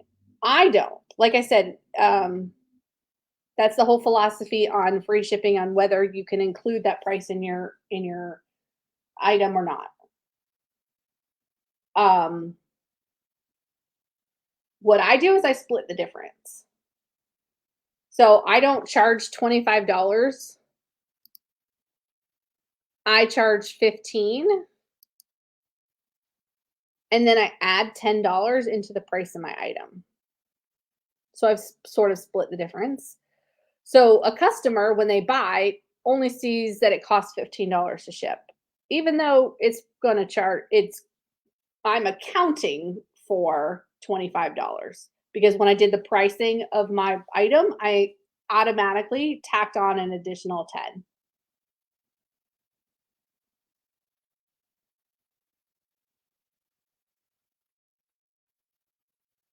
So you kind of have to figure out what works for you. You want to be as competitive as possible. You need to compete with people in your same category. If you're all your sellers in your same category are also doing free shipping, well, then you might want to do free shipping. If the other people in your category are charging 25, then you want to do 25 or better so that you are competitive.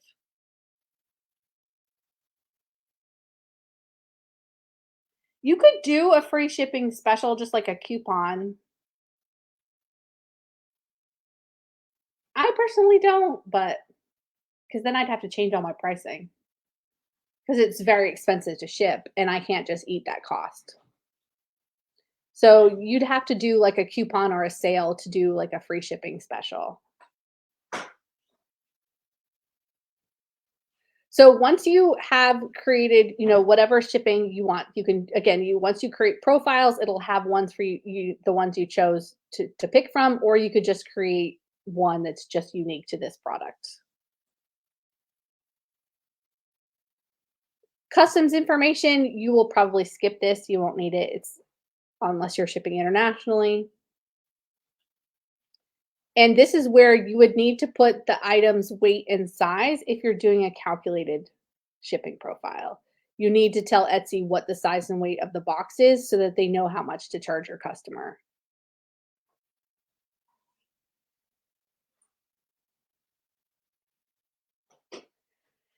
Yeah, and if it tells you this price is too high, you're going to raise the shipping costs, ignore them. They do not know how much things cost. Ignore them. So I bet if I put in here, um, it's gonna tell me like it's too expensive. Well, first of all, it's only gonna give me priority mail, which I'm never gonna ship my product priority mail when it's this big. UPS or FedEx are gonna be much cheaper. But Etsy doesn't know can't it doesn't have the ability to calculate those prices with those carriers. So that's why I don't do, I don't listen to them and I don't do calculated shipping.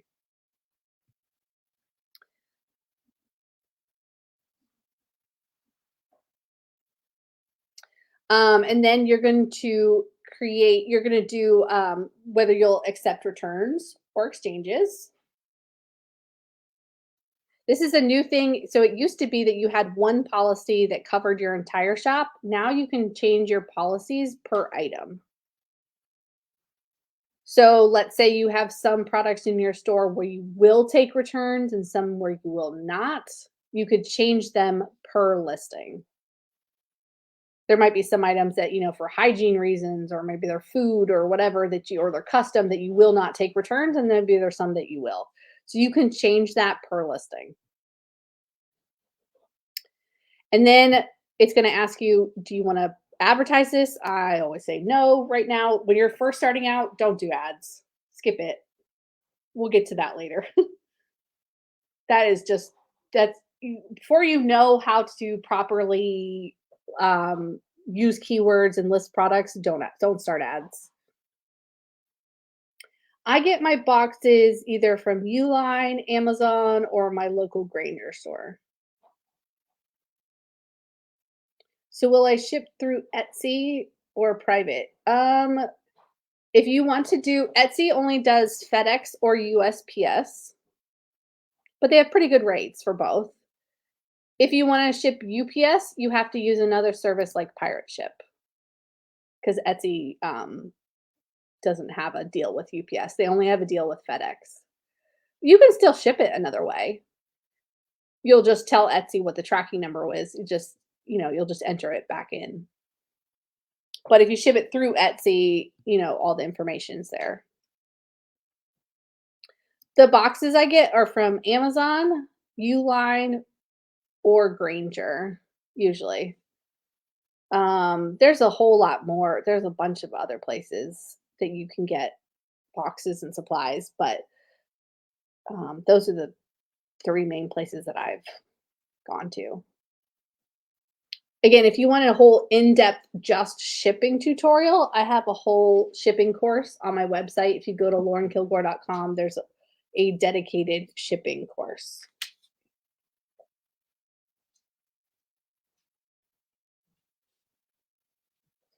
So once you're here and you've entered everything in, you can hit publish or you can save it as a draft.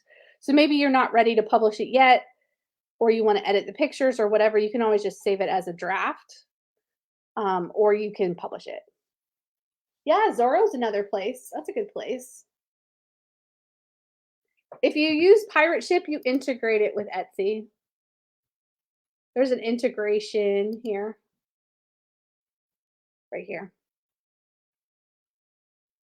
So you'll tell it you want to connect to Etsy. Parcel Path doesn't connect. Um, so but you can still use it. You can use ShipStation. There's other shipping places that you can go. You just would have to take the info from Etsy, put it into this software, and then take the tracking number from this software and put it back into Etsy. But Pirate Ship is nice because it integrates. So once you are done with your listing and you publish it, you will be back to here. So once you publish it, you should come back. It should take you back to the screen and you'll have one item. It'll probably say, hey, list some more. You don't have to right now. You do have to list one or it won't let you finish setting up your whole account.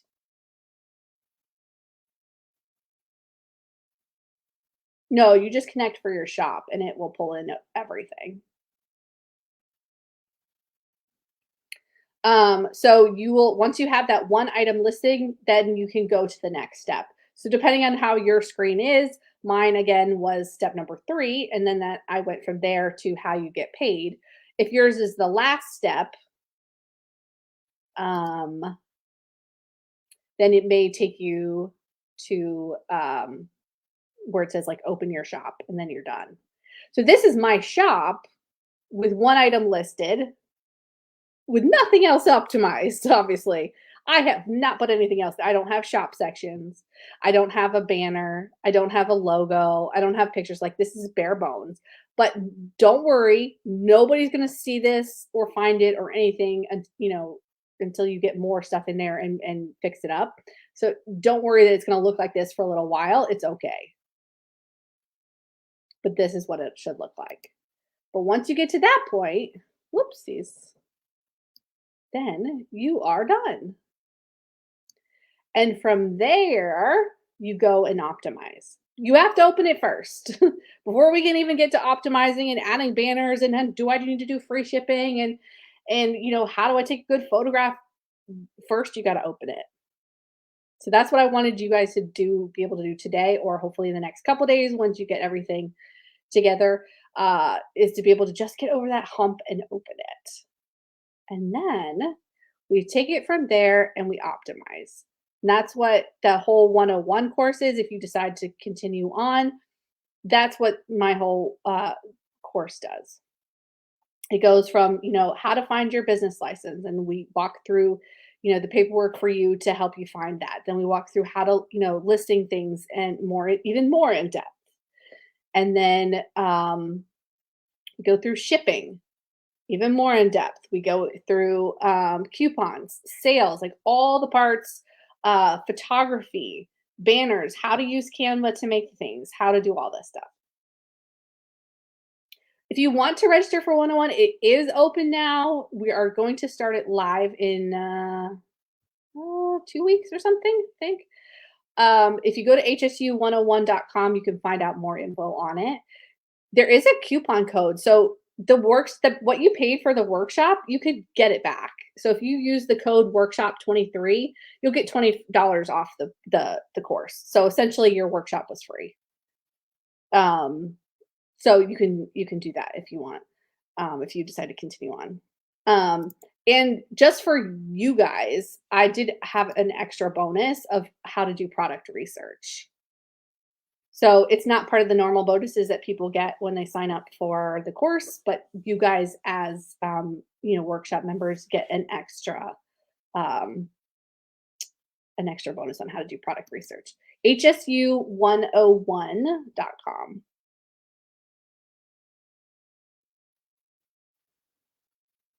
That's where you can find all the info. So yeah, you do need to. So part of listing on Etsy, part of selling on Etsy is not only listing your product, but it's optimizing your whole shop. And again, I've sat here for 2.5 hours and all we did was open the shop. I we would be here forever if I tried to do all this in one workshop, which is why it's a 6-week course. Um, hold on.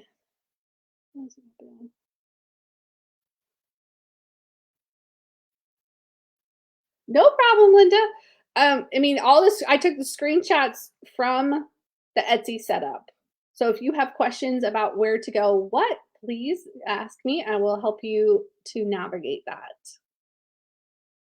But yeah, setting up your, and becoming successful on Etsy is more than just, listing the item and leaving it here. We can't leave it there, because that just looks crazy and shady. You have to, like, let me find where's my shop. Personalize it, add some photos to it, add graphics to it, add the shop sections, add your um, whoops, your bio. All those things you do have to add in, and that's part of what we go over. But I wanted you today, in the couple hours that we had, to be able to just get over the hump, get it open so that that part is done. And then because you can't go forward. Like, I need things in small steps. I can't I if I look at the big picture, I get scared. I need to have things one step at a time and then, start building on that. And that's where you're at. Yay! First item is ready, just have to hit enter. Awesome. That's all I wanted. That's all I wanted. So let me see if I can come back to the screen so I can like see you guys. Where is my hold on. There we are. I'll try to pull this over here. Hold on. I feel like I'm talking to nobody. There we are. There we are. I do a little bit of one-on-one coaching. I do have a group where we do some of that. I also do, like, one-on-one, like I'll open your shop one-on-one. If you go to my website, laurenkilgore.com, you'll see all the different options there for the different services I have and courses and stuff like that. Does anyone have any final questions on where something's like located or how to find something? Um, you stuck somewhere? Let me know before I let you go. I want to make sure you are, um, you can't see me. I want to make sure that you have the tools that you need to get this open because that's the biggest thing. And sometimes it's just getting in there and poking around, honestly. There's a lot of different menus, there's a lot of different, like, just get in there and poke around. One final thing I do wanna mention, when you're in your shop, hold on. Oh, I'm in Virginia. Um, when you're in your shop, double check when you're very first opening that, um, settings, shipping settings, free shipping guarantee. So Etsy has this thing where it's a free shipping guarantee, which you can turn on or off. Where any items over $35, if you turn it on, any item that somebody buys from your shop that's over $35 will ship for free. No matter what shipping profile you create, no matter what, price you put on your shipping, if you have this turned on and a customer's spends more than $35 in your shop, they will get free shipping. Which means if you didn't price your items to include shipping, you could lose out. Make sure that this is not on if you don't want it on. Mine is not on right now. This is what it should look like. if it's not on. You don't want to you probably don't wanna do this in the beginning. Yes, if you wanna review this again, come back here to the same group. So just double check that, sometimes that hangs people up, sometimes it's a little tricky, it can, like, turn on and you don't want it to turn on. The other thing is, under settings, offsite ads. So offsite ads are where Etsy will promote your product on Facebook, Instagram, Google, um, Pinterest, and Bing. I was drawing a blank. So Etsy will promote your products on these sites for you, and if they make a sale, then you'll pay a advertising fee. When you first start, you don't have to do this. And I would make sure that this is off when you're first starting. Again, I wouldn't go and branch out into ads and stuff like this and be paying a bunch of extra stuff when you're first starting out at all. So make sure that this is off. Once you reach $10,000 in your shop, you are required to participate. The good thing is, uh, you don't get charged unless you make a sale. And I always, it always pays for itself. I always get more sales because of it, and it pays for itself. But just make sure that this is turned off.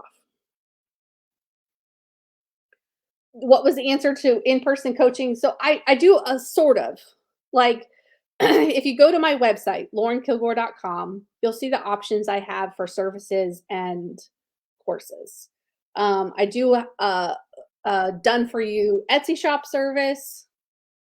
I do have, that would be a one-on-one. I do have a membership group, which is a monthly group. It's not really one-on-one, but it's a small group. So essentially, it's not like I'm teaching to thousands. So it is it's a small, community. So, um,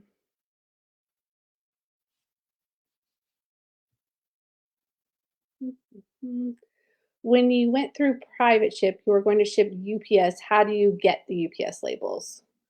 When you print them from pirate ship.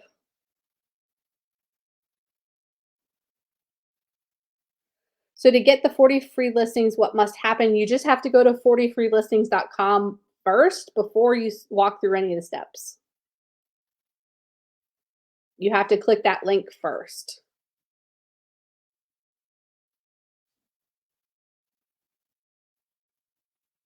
Why turn off ads if they pay for themselves?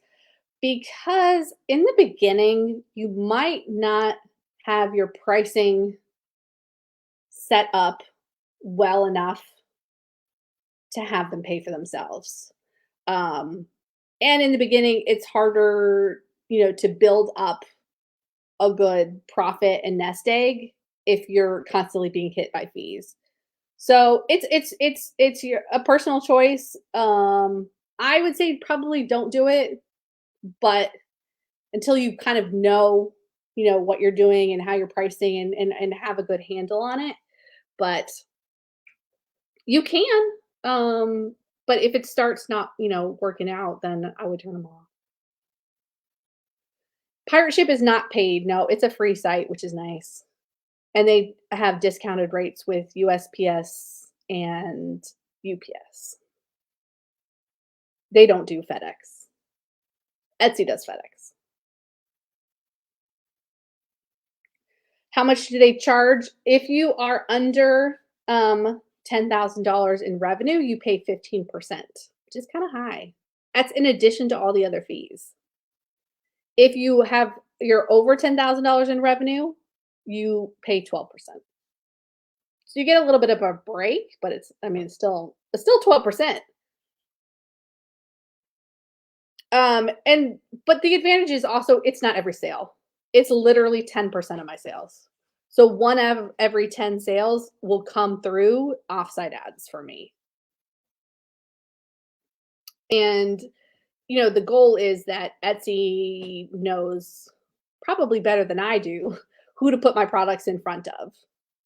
And they have the Etsy name. So when people see those ads, it's a little bit more reliable than my name. So, uh, and the good thing also is that there's no risk. So you don't pay unless the sale actually goes through.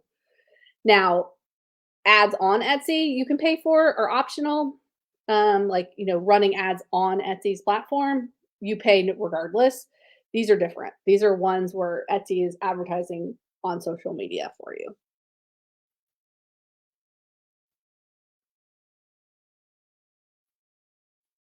Okay. Any final questions?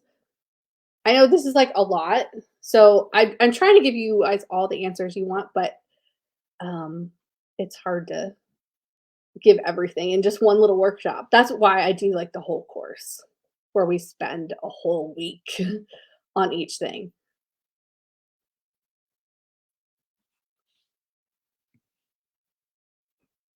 Any final thoughts, final questions?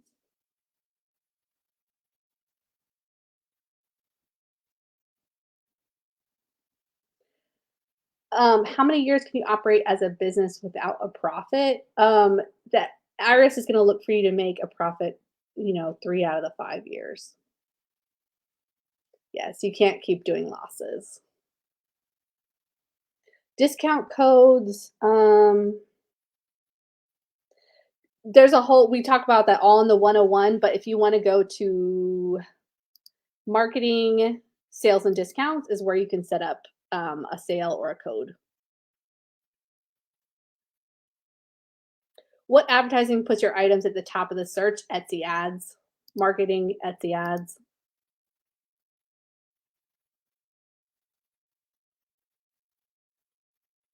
I don't do any in person. Is that if that's what you mean? No.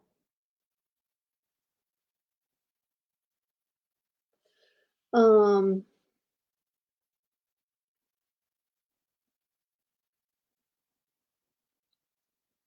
you're welcome. But yeah, Etsy ads is different than offsite ads. It's confusing. I need to name it something else. It's confusing. But like I've spent $40 on ads and I've spent $16 on ads, I've made 40. It's not great. It's not a lot of profit built in there for this one little item. But I just keep an ad running just so I can kind of keep on top of, the platform and everything. That's the only reason.